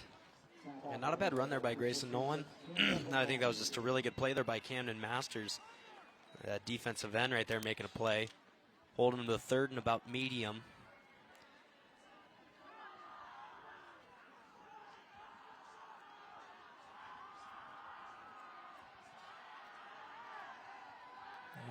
Tonjes communicating the audible to his receivers. 3rd and 7. Tonjes with the pump fake. And Kissinger across the middle. That's just a quarterback and receiver being on the same wavelength. Indeed. You're going to see Kissinger just get that another slant route. Able to get separation, a diving catch. Able to maintain possession. And that'll move the sticks for this Ashland-Greenwood team. Taking advantage of being up big and using that run game with this 2-back set. Play action. Throwing back behind. Is it caught? It's a touchdown.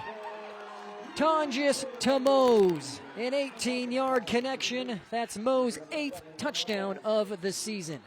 That's so frustrating if you're Syracuse's defense trying to key up on Kissinger, but you have Landon Mose on the left-hand side. Making another diving play, able to get another touchdown, put 6 more on that scoreboard. And Ashland-Greenwood is rolling early in this third quarter.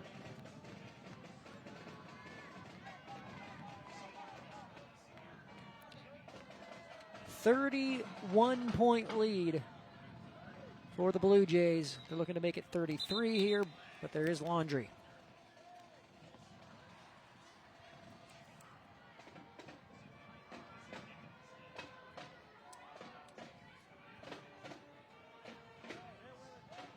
Looks like it's going to be another false start here. We'll back them up on this 2-point conversion. It's not their first time being backed up on a 2-point conversion. I believe in the second quarter they had a 2-pointer from the 18-yard line with a personal foul at the end of a touchdown. Mo's the second leading receiver behind Kissinger entering tonight, and that's again big touchdown, his 8th of the season. Kissinger with 9. As we talked about in the pregame, so many weapons, including Nolan, who throws a stiff arm, bounces it outside, and gets 2 more points. Grayson Nolan getting a little bit of love, able to use the stiff arm to his advantage, able to get 2 points and tack on to this touchdown. Good run to the outside there. It is all Blue Jays. 41-8 now your score in Ashland. We'll be back. I spend with purpose because I bank with purpose at Liberty First Credit Union. With my Liberty Plus checking account, I can earn extra cash just for spending on everyday things, like groceries, online or in-store purchases, and lunch. At Liberty First, anyone can join, so start earning money to spend on the things you love. Start banking with purpose. Start banking with Liberty First Credit Union. Welcome back to Memorial Stadium in Ashland. Brandon Axamit, Chase Wilkinson with you. This broadcast is presented by Medica, as well as Woodhouse Auto and Liberty First Credit Union. At Liberty First Credit Union, they are banking with purpose. Find out more at libertyfirstcu.com. And that is a happy home crowd for the Blue Jays. Packed house, no surprise there for this game between the 4 and 5 seed, but it's been a 4 seed who has been dominant ever since the second quarter began. And that one forces a return, and not much there to go. That's just a tough bounce. Thought it was going to go into the end zone. Ball had other ideas.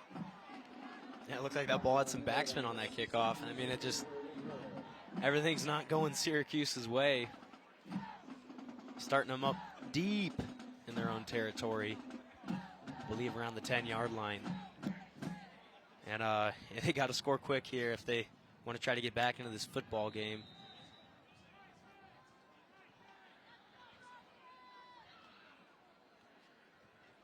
So this drive will start on the 12.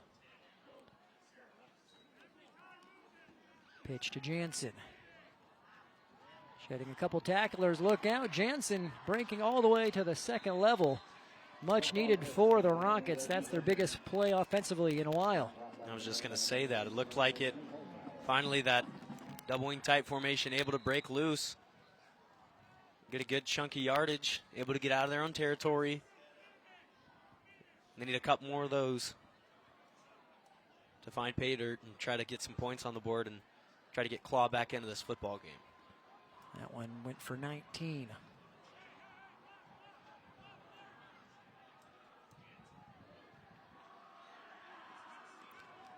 They had a pitch and then a sort of a reverse that did not fool the Blue Jays whatsoever. Jansen nowhere to go. This defensive line has just been so disciplined, especially ever since the second quarter. They're just doing a really good job of making sure the misdirection doesn't fool them. Able to just do their job, their task at hand, and get another tackle for loss right there.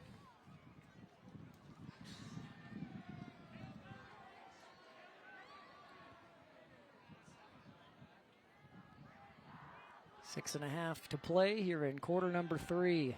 Schroeder going up the sideline, trying to find Party, and there's a whole lot of jersey. It'll be PI.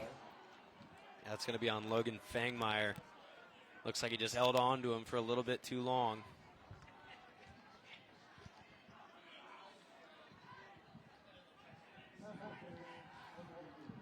Rockets will take it. Absolutely. They were going to start having to have to throw the ball and go through the passing game, and caught a break right there. With that penalty, I'll stop the clock. It'll move the ball, move the chains.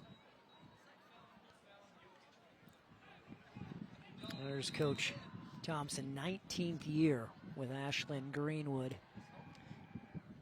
Was at Prague for a year back in 2004. He's a St. Edward grad. He played with Scott Shanley, another name before your time, but someone who was from St. Ed that ended up playing in the pros after playing for the Huskers. Just a good rally there. Lentz with the catch, but also Bennett Cush coming in, making sure he's getting no yards after the catch. He's having a pretty stellar night, getting a lot of tackles, that forced fumble and fumble recovery, a good defensive play in the deflection. Second down and 9. Jansen hit for no gain.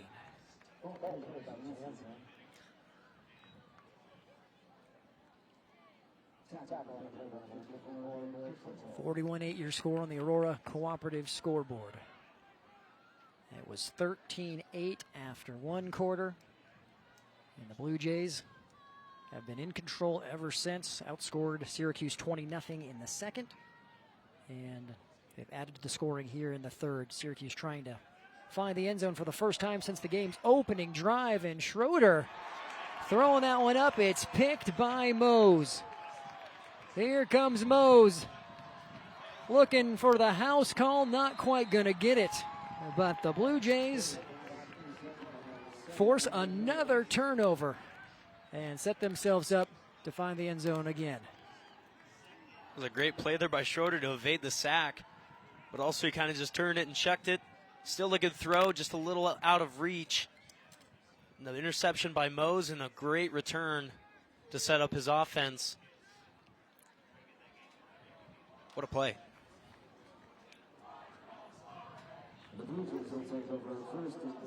That is the third interception for Mose on this season. Blue Jays will start this one on the Syracuse 22.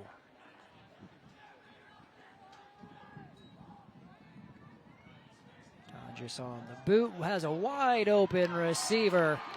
Touchdown Blue Jays. That is a 22-yard strike to Fangmeyer.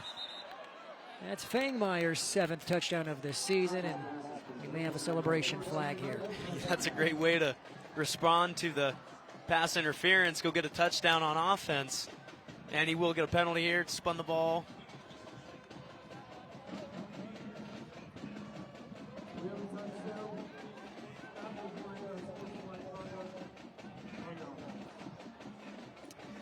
Well, I'd say the Blue Jays pretty happy right now. Coach Thompson, admittedly, he was concerned about this Syracuse team, and it's a good Syracuse team, but the Blue Jays right now, they are just playing lights out in every facet.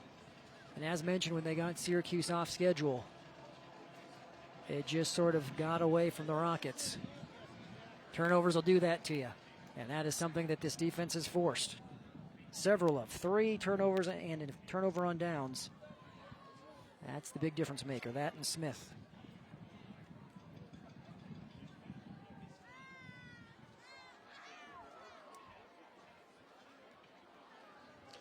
Looks like we're going to be seeing our second two-point conversion from the 18-yard line tonight. I'll tell you what, that's rare. I don't think I've ever seen that other than this game.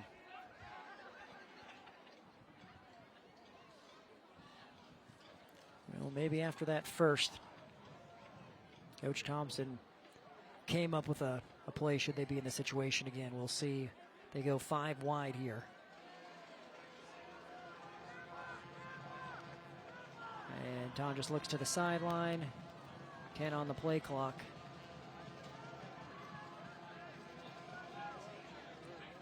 Four on the play clock. 2, 1. And they do get the snap off.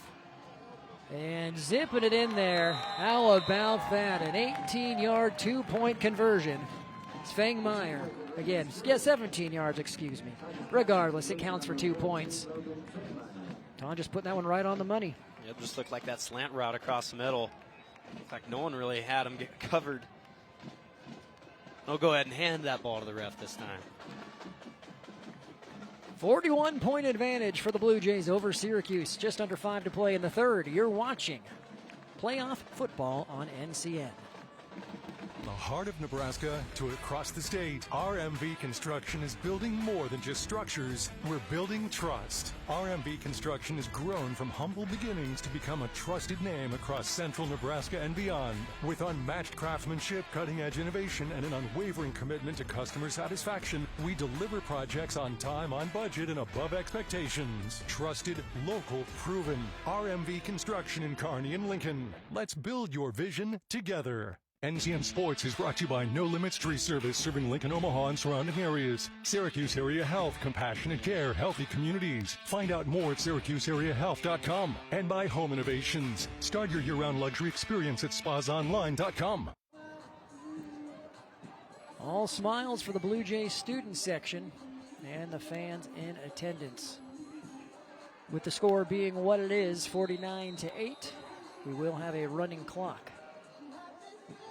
Scores continuing to come in from across the state in our Class C1 games. Wahoo continuing to roll. Sydney awaiting that Aurora Columbus Lakeview game in Lakeview.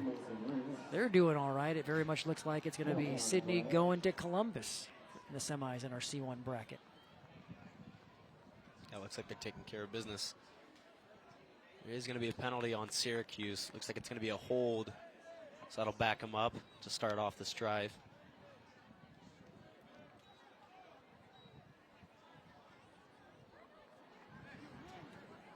So Smith had 191 yards, 4 touchdowns in the first half. He's had 1 carry thus far in the second. He's at 196 for the Blue Jays.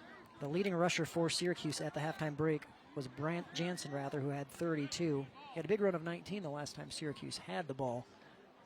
Rockets are going to need a few more of those as well. 49-8.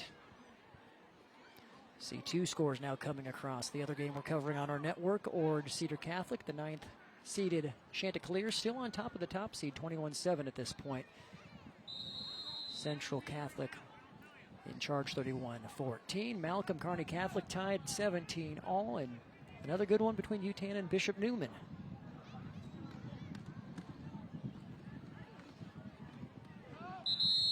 No gain on the ground there for Syracuse. That was Jansen on the carry. It looked like Jansen could have kept going to the outside. He had 2 lead blockers, really. And no one home for Ashland-Greenwood.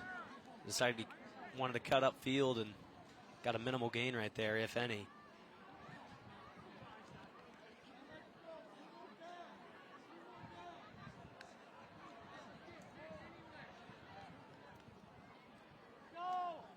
Ball all the way back on the Rocket 13. You have Schroeder bringing in the play here for Syracuse.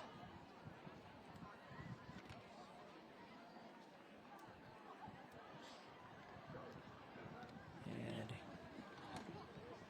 they try to do that dive up the middle. Same result. Let's see. That was Andrew Baronic and company stuffing that one. Yeah, Baronic was in perfect position for that. And drove him back for a couple of yards. He was right place, right time for no gain, maybe even a loss. That'll put Syracuse at another 3rd and long situation.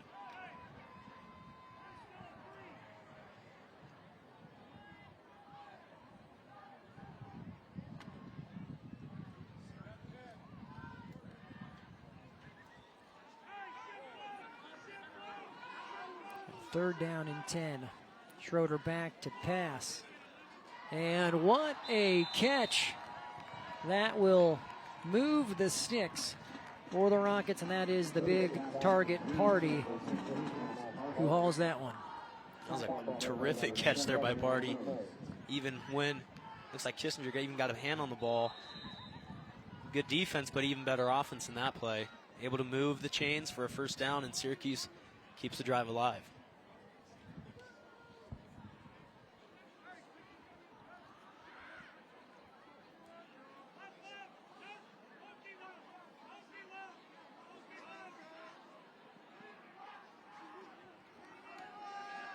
Keeper here for Jansen. Sandwiched by a couple of Blue Jays. Pickup of 6. Pretty good run there by Jansen. Might have got shooken up on the play.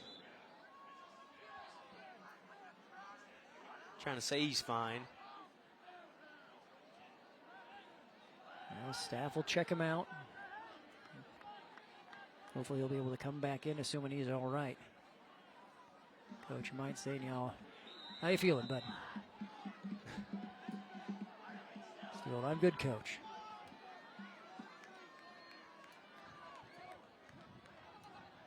And Jansen, nearly 2,000-yard rusher on the season, which again, huge credit to what the Blue Jays have been able to do tonight. Averaging 183 yards a game, 23 touchdowns. He has been held largely in check as this one goes to Jackson Walters. Looks like Walters able to not find any alley or separation. Got a minimal gain, maybe 2 yards right there. But as long as they're going forward, I think they'll take it for Syracuse. And good to see Jansen is coming back in after sitting out that play. 3rd and short.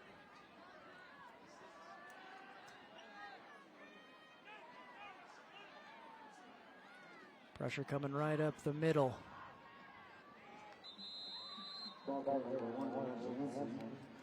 Short one for Jansen, which is his 18th carry.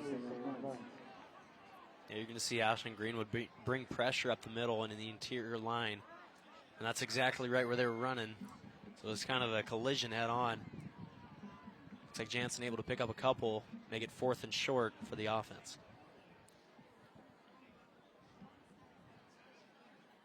So 4th down for the Rockets.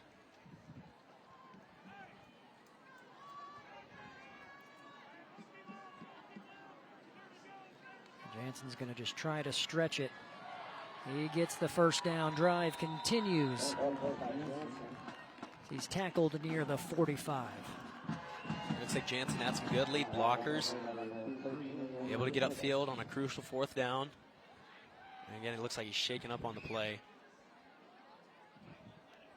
Looks like they might just take this to the end of the quarter. And in fact, they will. Time winding down here in the 3rd. The Blue Jays, the ones doing the damage here in the 3rd quarter. Doing it through the air, doing it defensively, and doing it out every single way possible. It's 49-8. Tonjes finding a couple receivers here in the 3rd. For over 40 years, Claybaugh Pharmacy has been your trusted, family-owned, full-service pharmacy. We provide traditional medical options, medical equipment, immunizations, and over-the-counter products. We take pride in going above and beyond to improve the health of our community. And to ensure you have a seamless experience, manage your profile and refills with a touch of the finger from home. Claybaugh Pharmacy in downtown Beatrice, your hometown family-owned pharmacy. It all starts at Big Red Motorsports in O'Neill, a side-by-side built to work with you on the farm or the ranch. A trusted partner when you're out hunting. And the adventurous speed to feel the thrill when it's time to play. Work hard, ride hard, play hard. Big Red Motorsports in O'Neill, powering your passion every step of the way.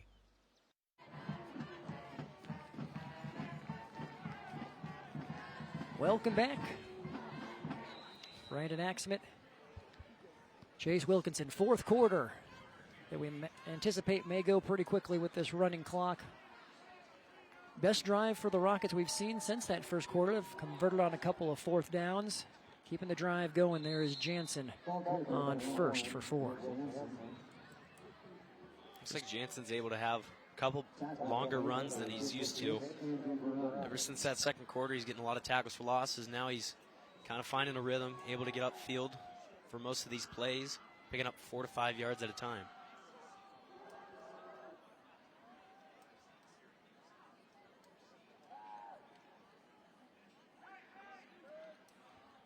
Story of the game. Smith running for 4 touchdowns, and this Ashland-Greenwood defense containing this high-octane rushing attack by the Rockets. Jansen getting 2 there. Jansen breaking some tackles, but you got to credit Ashland-Greenwood's defense for the pursuit. Breaking a couple tackles right there, but turns around, there's 4 more guys right there. Sam Munt was the first to him.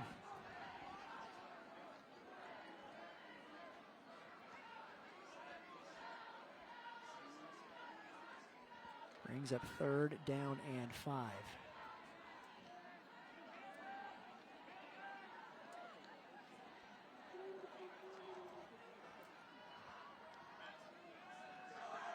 Schroeder is in trouble and just has to throw it away. Brings up 4th. Looks like Schroeder could have took off with it too. He had a little bit of space. Decides just to chuck it.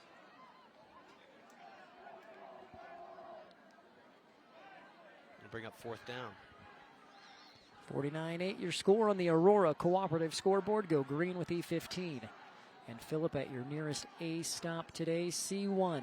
Second round playoff match between Ashland-Greenwood and Syracuse. It is all Blue Jays. Very much looking like they will get their local rivals in Wahoo, who's taking care of Mount Michael. So the lone loss on the season for the Blue Jays, which was a 35-0 loss to Wahoo. They will get a chance for redemption against the Warriors, as that one in and out of the hands of Max Party.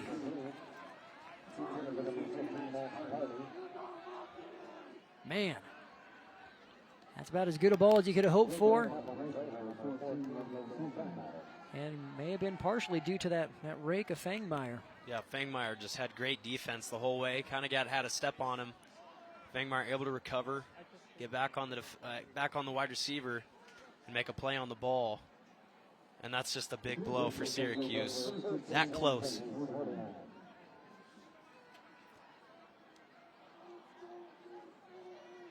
You're going to stay tuned for our coach's post-game interview, brought to you by Syracuse Area Health, Compassionate Care, Health Communities. And you can find out more at SyracuseAreaHealth.com. That coach's post-game interview coming up at the conclusion of this one. Flag flying in from the far side. Looks like we might be getting the holding call, as Polson will run it for about 5.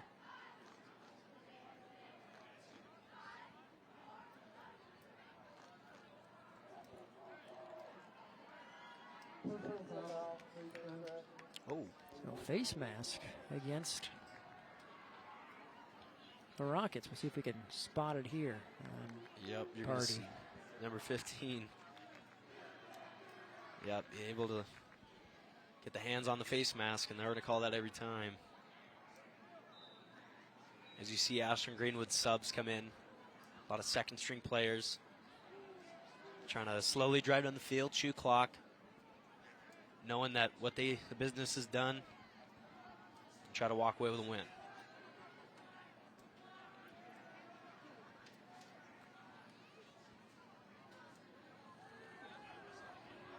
This one goes to Nolan. Some hard yards there. But again, Chase, so pretty much official that it's going to be a rematch between Ashland-Greenwood and Wahoo. Again, 35-0 was the score in week 2 between the Blue Jays and Warriors. And talking to Coach Thompson, he said that was a game where a lot got away from him, and it was sort of like the trains got off the track. Perhaps maybe not dissimilar to what happened to Syracuse. A couple things go wrong, things compound on themselves. But he said if we get Wahoo again, feel like we could give them a much better game. He didn't go so far to say as we're definitely going to beat them. as we have a ball thrown up to the end zone. Jump ball. Good play there by Schroeder defensively. But I think that's currently exactly what you'd want if you're the Blue Jays. A chance to see how far you've come as a team, take on one of the state's best, and get another shot.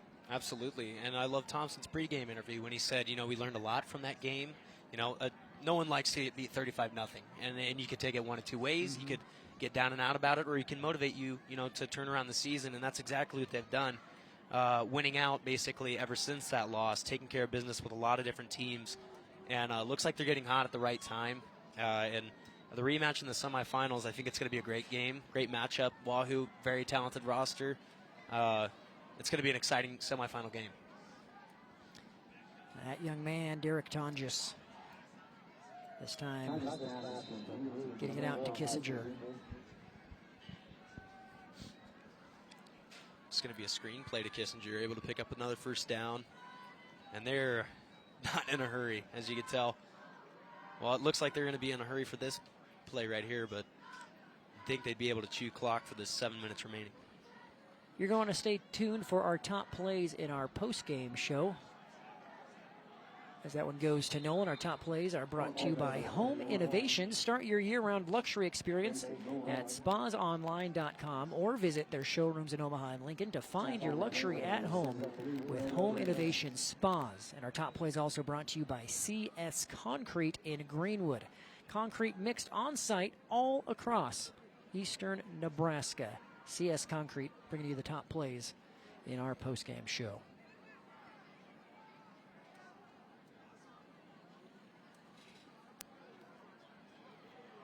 And good defense by Syracuse. There's Hunter Hawley with another tackle for loss. Good play there by Hawley. He's able to get in the backfield early. That was a big tackle for loss right there. Like no one really didn't have a chance.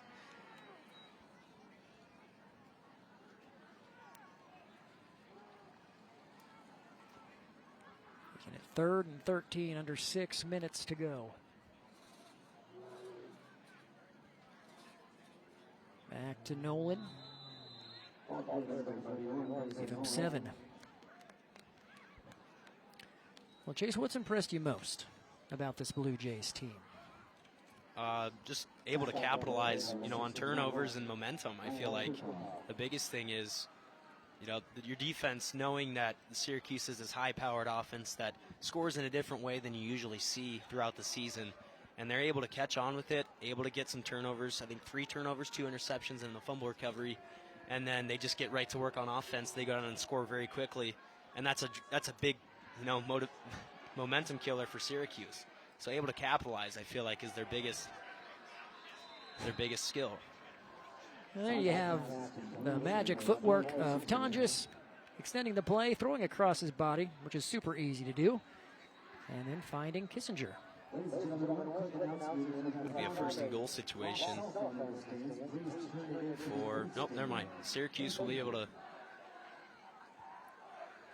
they're in 1st and goal situation, able to take their time. Ball on the 2.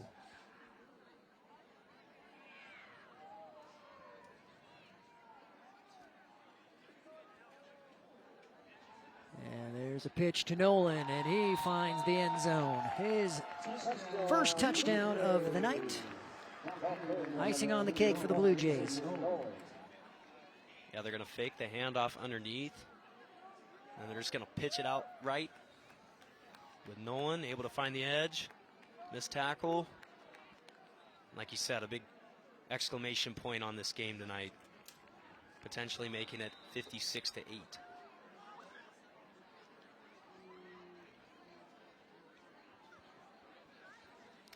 So the C1 bracket, it's all official except for this one, which is just a formality, but final scores coming in for C1. Wahoo, and it will be Ashland-Greenwood matching up.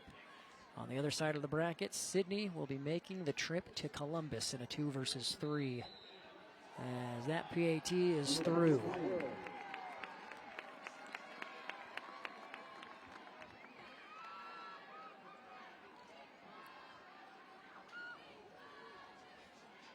56-8, 4:21 to go.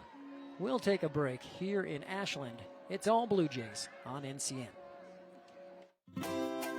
Anything for the floor, O Street Carpet has it and more. From little feet to little paws, to updates and overhauls. From soft and cozy to durable and resilient. From something that blends in or something that's different. From DIY to custom install, O Street Carpet can help you with it all. Whatever your needs are for the floor, O Street Carpet has it and more. Whether you're rolling up in a semi, pulling a horse trailer, heading to the lake with your boat, or just cruising in a car or motorcycle, Speedy Mart is your stop. Fuel up fast, grab your favorite snacks, stretch out with plenty of parking, and step inside for a roomy store and friendly faces. And hey, teams love it before and after the game. Speedy Mart convenience stores, fueled for every road.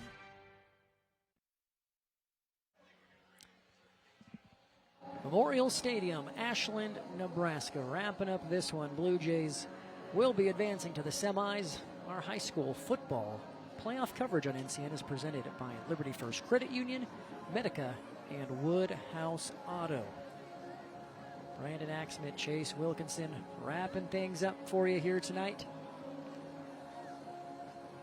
Don't know if this was a result many people were expecting between the 4 versus 5, but Ashland-Greenwood, they have done everything right against this tough Syracuse team, and they have to be feeling great about where their team's sitting heading into the semis.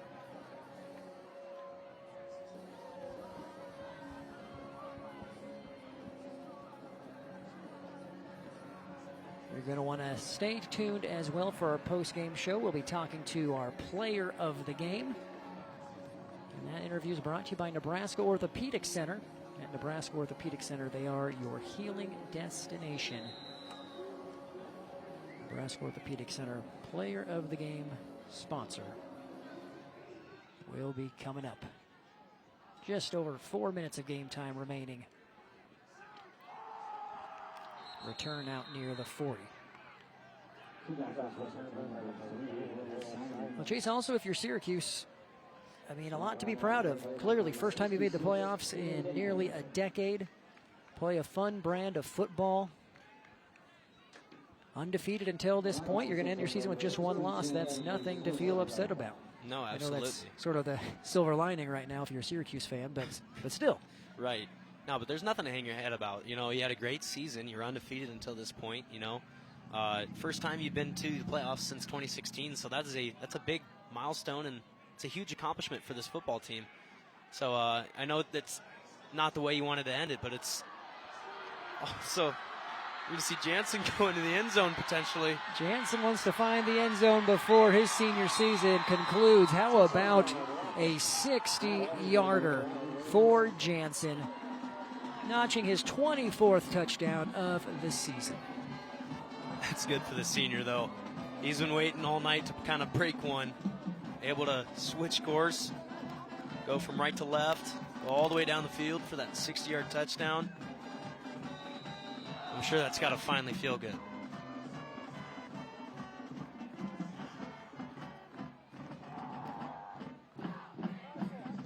So we'll see. We'll have to tally up his yardage. He had 1,834 yards coming into tonight. That could potentially, I don't know if we'll see. Let me do the math, see if he cracks the 2,000 mark. It'll be close. He was at 32 at halftime, but 60-yard runs always help things. So stand by as I calculate, and we have a timeout taken before this extra point attempt.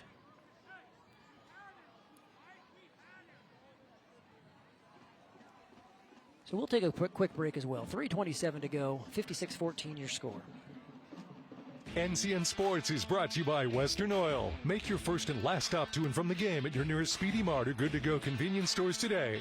And by News Channel Nebraska. Want to know which games we're televising each week? Follow us on X at NCN Sports. At Nebraska Orthopedic Center, they provide comprehensive orthopedic health care. Their physicians are highly skilled in all areas of orthopedic and sports medicine, including spine surgery, foot and ankle, hand and upper extremities, fracture care, and total joint replacement. Their expertise includes the medical management of injuries through physical and rehabilitative methods or surgical intervention. To schedule an appointment or to learn more about Nebraska Orthopedic Center and their family of 25 physicians, go online to nebraskaortho.com. And 2-point conversion attempt is good. It is Schroeder who takes it in there. So that'll make it a 40-point game, 56-16. That has to feel good, though, with Schroeder getting in the end zone. Kind of finding something positive at the end of this football game.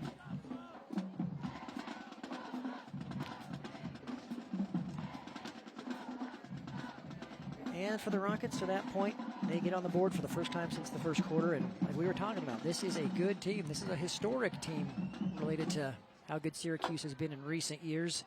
You go down sort of what they've done historically. The first time they made the playoffs back in 2002. First time they made it to the second round was in 2005, where the Blue Jays coincidentally ended their season in 05 in a 17-14 contest.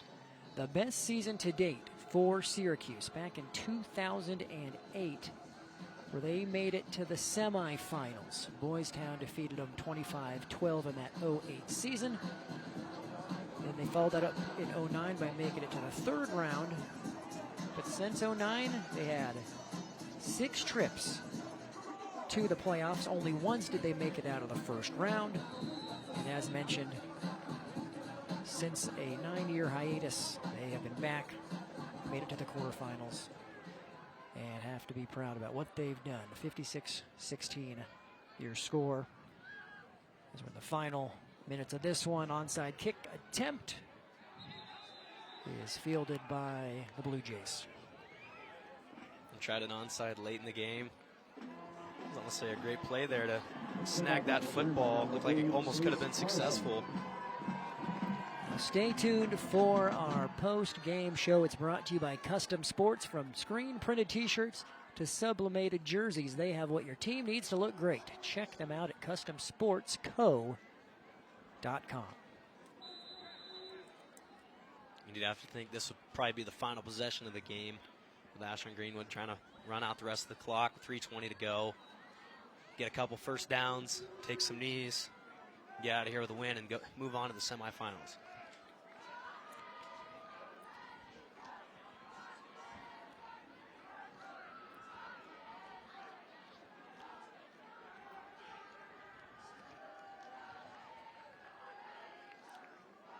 So I was totaling up Jansen's yards. He has 132 total.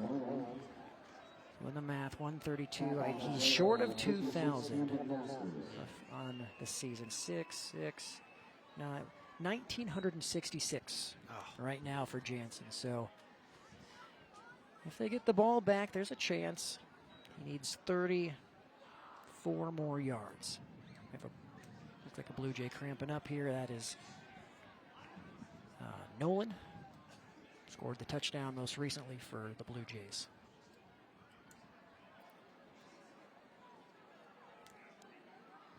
And he's able to hobble off under his own power.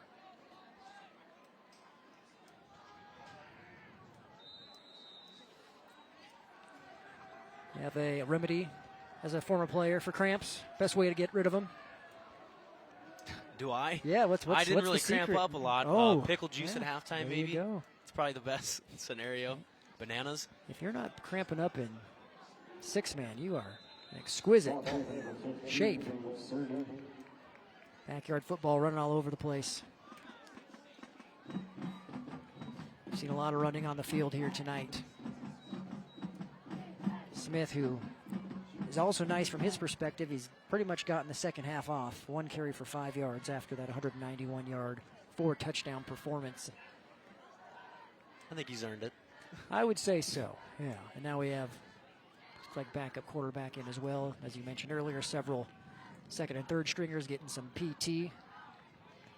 It's Wave Cherney, sophomore quarterback, 6'3", 180, taking snaps.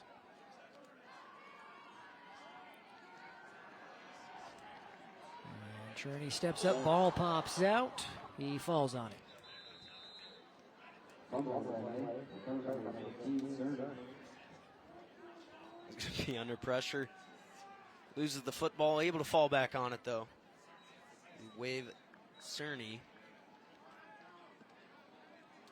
That'll not quite put an end to this game, as it'll be under a minute by the time the play clock will expire. Looks like they're going to punt it away, though.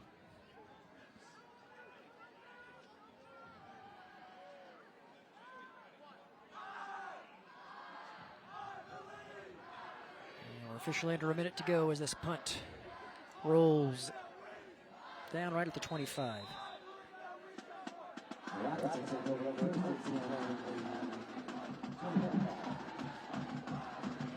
I'll remind you as well that we will be covering 2 semifinal matches across the state. We'll be making our decision as a network over the weekend, and we'll announce which games we will be covering on semifinal Friday, which is a week from tonight.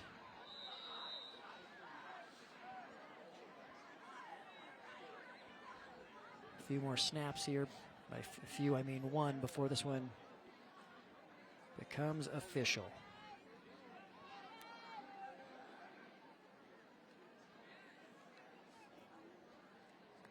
Now that will officially do it. Time will wind down.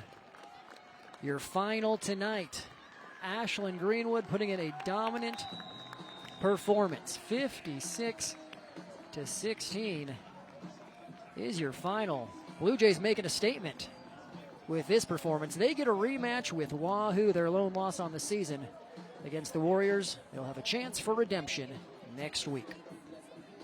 Welcome back to Memorial Stadium in Ashland. We have head coach Ryan Thompson with us, victorious 56-16 over Syracuse. Coach, that's a pretty good performance when you have running clock against a 5 seed in the playoffs. What, in your mind, allowed you to accomplish that tonight?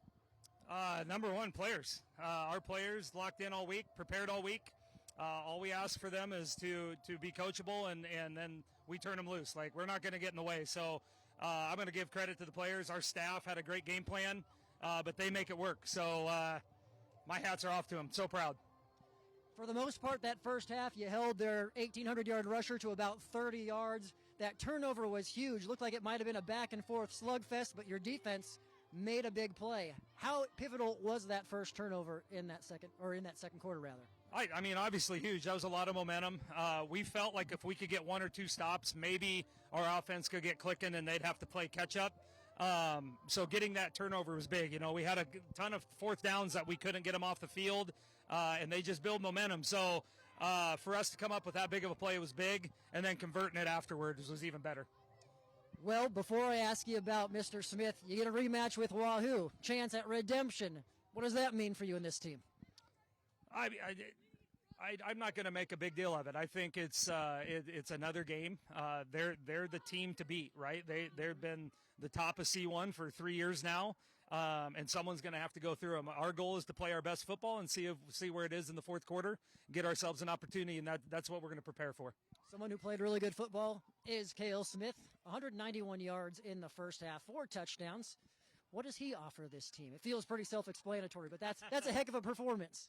I tell you what, he has been running very tough for the last part of the season.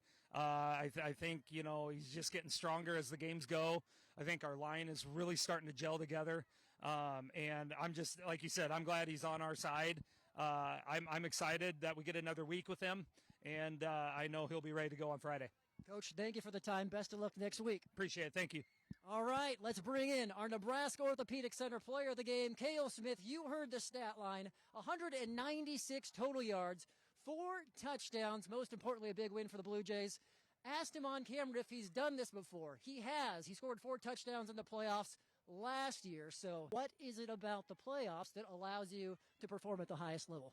I think it's just the whole team locking in. You realize if you lose, you go home. So everybody plays for each other. We're all selfless. I don't get 196 yards without all 11 guys working together on the field, so I owe everything to them. Well, that leads me into my next question, because you had some massive holes to run through, 20-plus yard runs, a 55-yarder. What does that do for you as a runner, besides make it a whole lot easier when you have guys like that paving the way? Yeah, we have a lot of selfless guys again. Like I said, on our offensive line, we had 2 guys move from tight end to offensive line this year. And obviously we have the Iowa State offer, Kansas offer on the right side, which helps a lot. But I think just knowing that those guys are melding together, we're all friends, we all get along with each other, it makes it a lot easier to play for each other. So when they open those gaps, I know that they're doing it not only for me, but for the team as well. Big week in front of you. I'm going to see if you can remember week 2. 35-0 Wahoo. Obviously, that's not what you wanted. But what do you think your team could learn from that first performance that maybe didn't go so well, that you hope that you'll be able to fix in the semis coming up? Yeah, I think we've just grown as a team. We have a goal, and it doesn't matter who's in front of us. So we're just focused on that one goal, obviously ending up in Lincoln. Obviously, they're a fast and physical team. They've been the best team in C1. There's no denying that. So as long as we just mesh together and fight as a team, I think we'll do well. Gail, best of luck in that redemption against the Wahoo Warriors next week. Awesome performance tonight as well. All righty, thank you so much. Cale Smith, you heard it, 4 touchdowns, 196 yards. One heck of a game for the Blue Jays as they take down Syracuse. Stay with us. We'll wrap this one up with our postgame show here on News Channel Nebraska.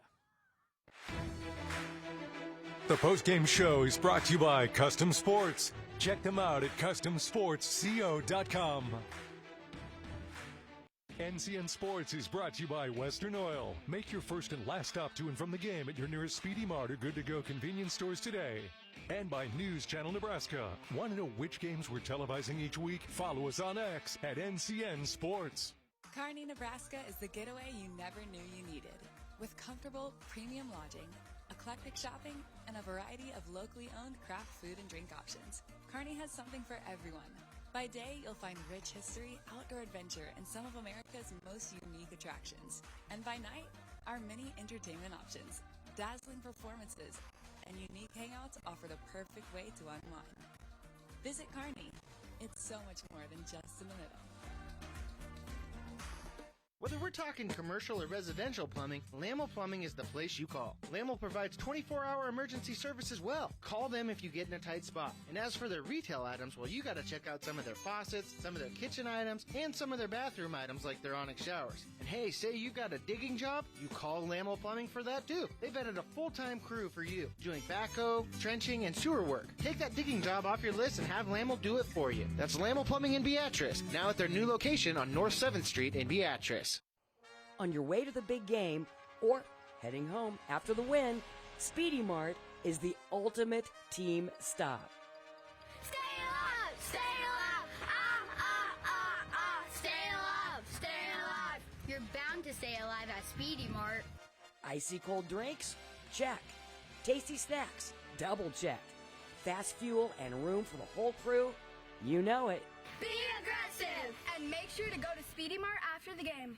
At first, I was really nervous and intimidated to buy a ring. My experience at Starter Heyman was very easy. I felt like I walked out with the ring that was going to make her go wow and say yes. I love my ring. It is so beautiful. I get compliments on it all the time. I always tell them Starter Heyman. I love it. Yeah, we would definitely recommend Starter Heyman. We're definitely coming back in the future. We have a wedding band to buy. So. We do, yes. The wedding bands. We'll be back for that. Starter Heyman Jewelers, downtown 12th and O, South Point Pavilions, and Grand Island. Welcome back. A special thanks to Coach Thompson for that coach's post-game interview brought to you by Syracuse Area Health, Compassionate Care, Health Communities. Find out more at syracuseareahealth.com. And again, congratulations to our Nebraska Orthopedic Center player of the game, Cale Smith, with that performance. Let's jump in and take a look at our top plays. They're brought to you by Home Innovation. Start your year-round luxury experience at spasonline.com. Or visit their showrooms in Omaha and Lincoln to find your luxury at home with Home Innovation Spas. And also, top plays brought to you by CS Concrete in Greenwood. Concrete mixed on site all across eastern Nebraska. CS Concrete. Here we go. Top plays in a 4-versus-5 matchup in the Class C1 quarterfinals bracket. Ashland-Greenwood hosting Syracuse in a battle of contrasting styles. The Blue Jays can air it out. Syracuse loves running the ball. How about running the ball for the Blue Jays? That was a touchdown in the first quarter by Cale Smith, a 10-yarder on the game's opening drive.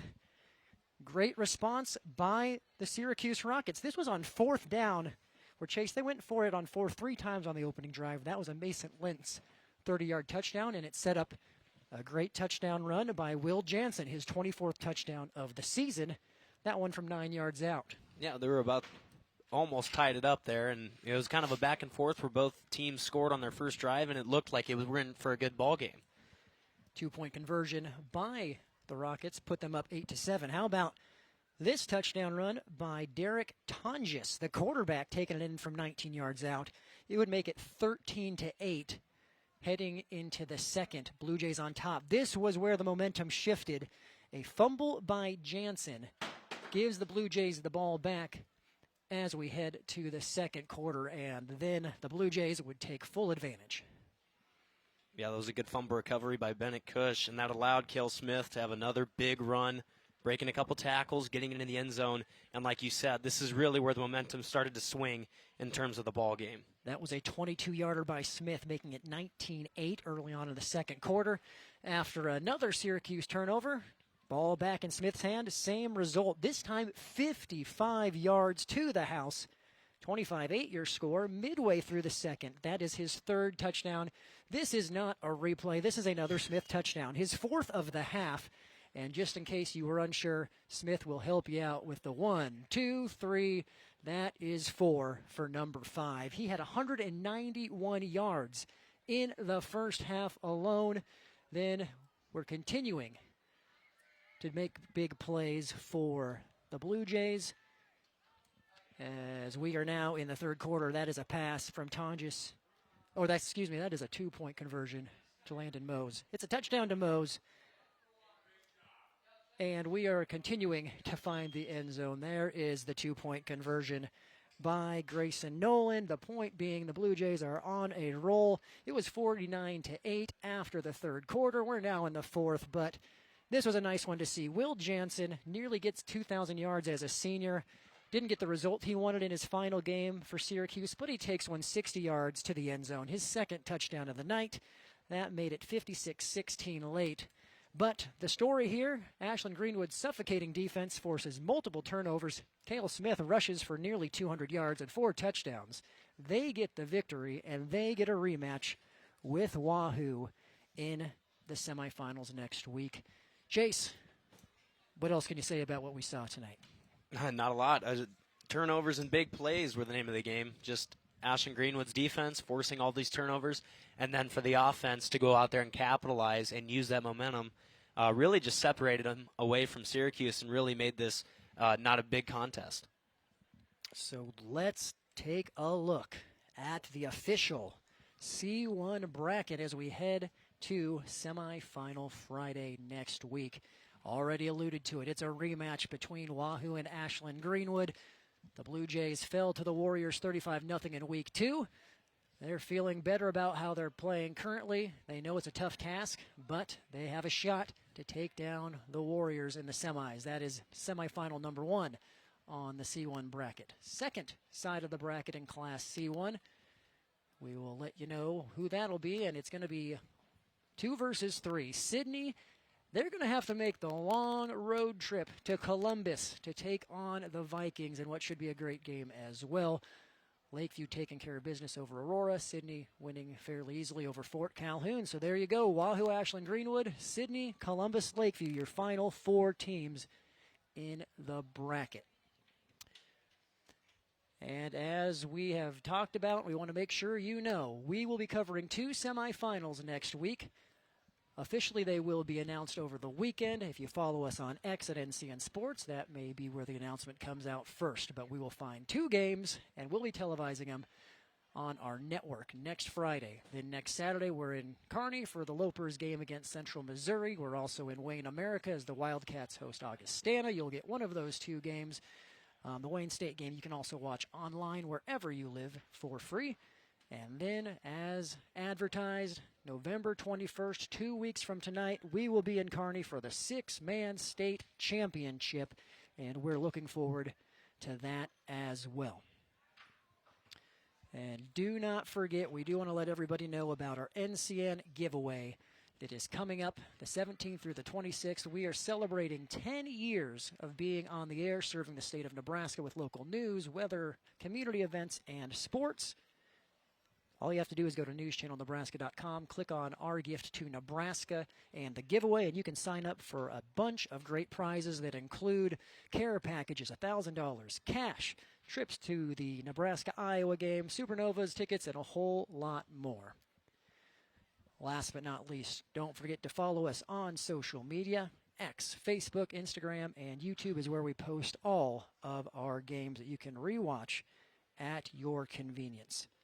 Chase, it's been a whole lot of fun, and you never can have a bad time watching high school football in November, and we had a fun one. Absolutely. Cool weather, Yep. November football playoffs. What more can you want? Ashland-Greenwood, they can want to win over Wahoo next week, and again, congratulations to Syracuse on a great year as well. For our terrific production crew, for Danny Alvarado, Paul Hyers leading the way in the truck, for Chase Wilkinson, I'm Brandon Axmit. We will see you on semifinal Friday for more high school football a week from tonight.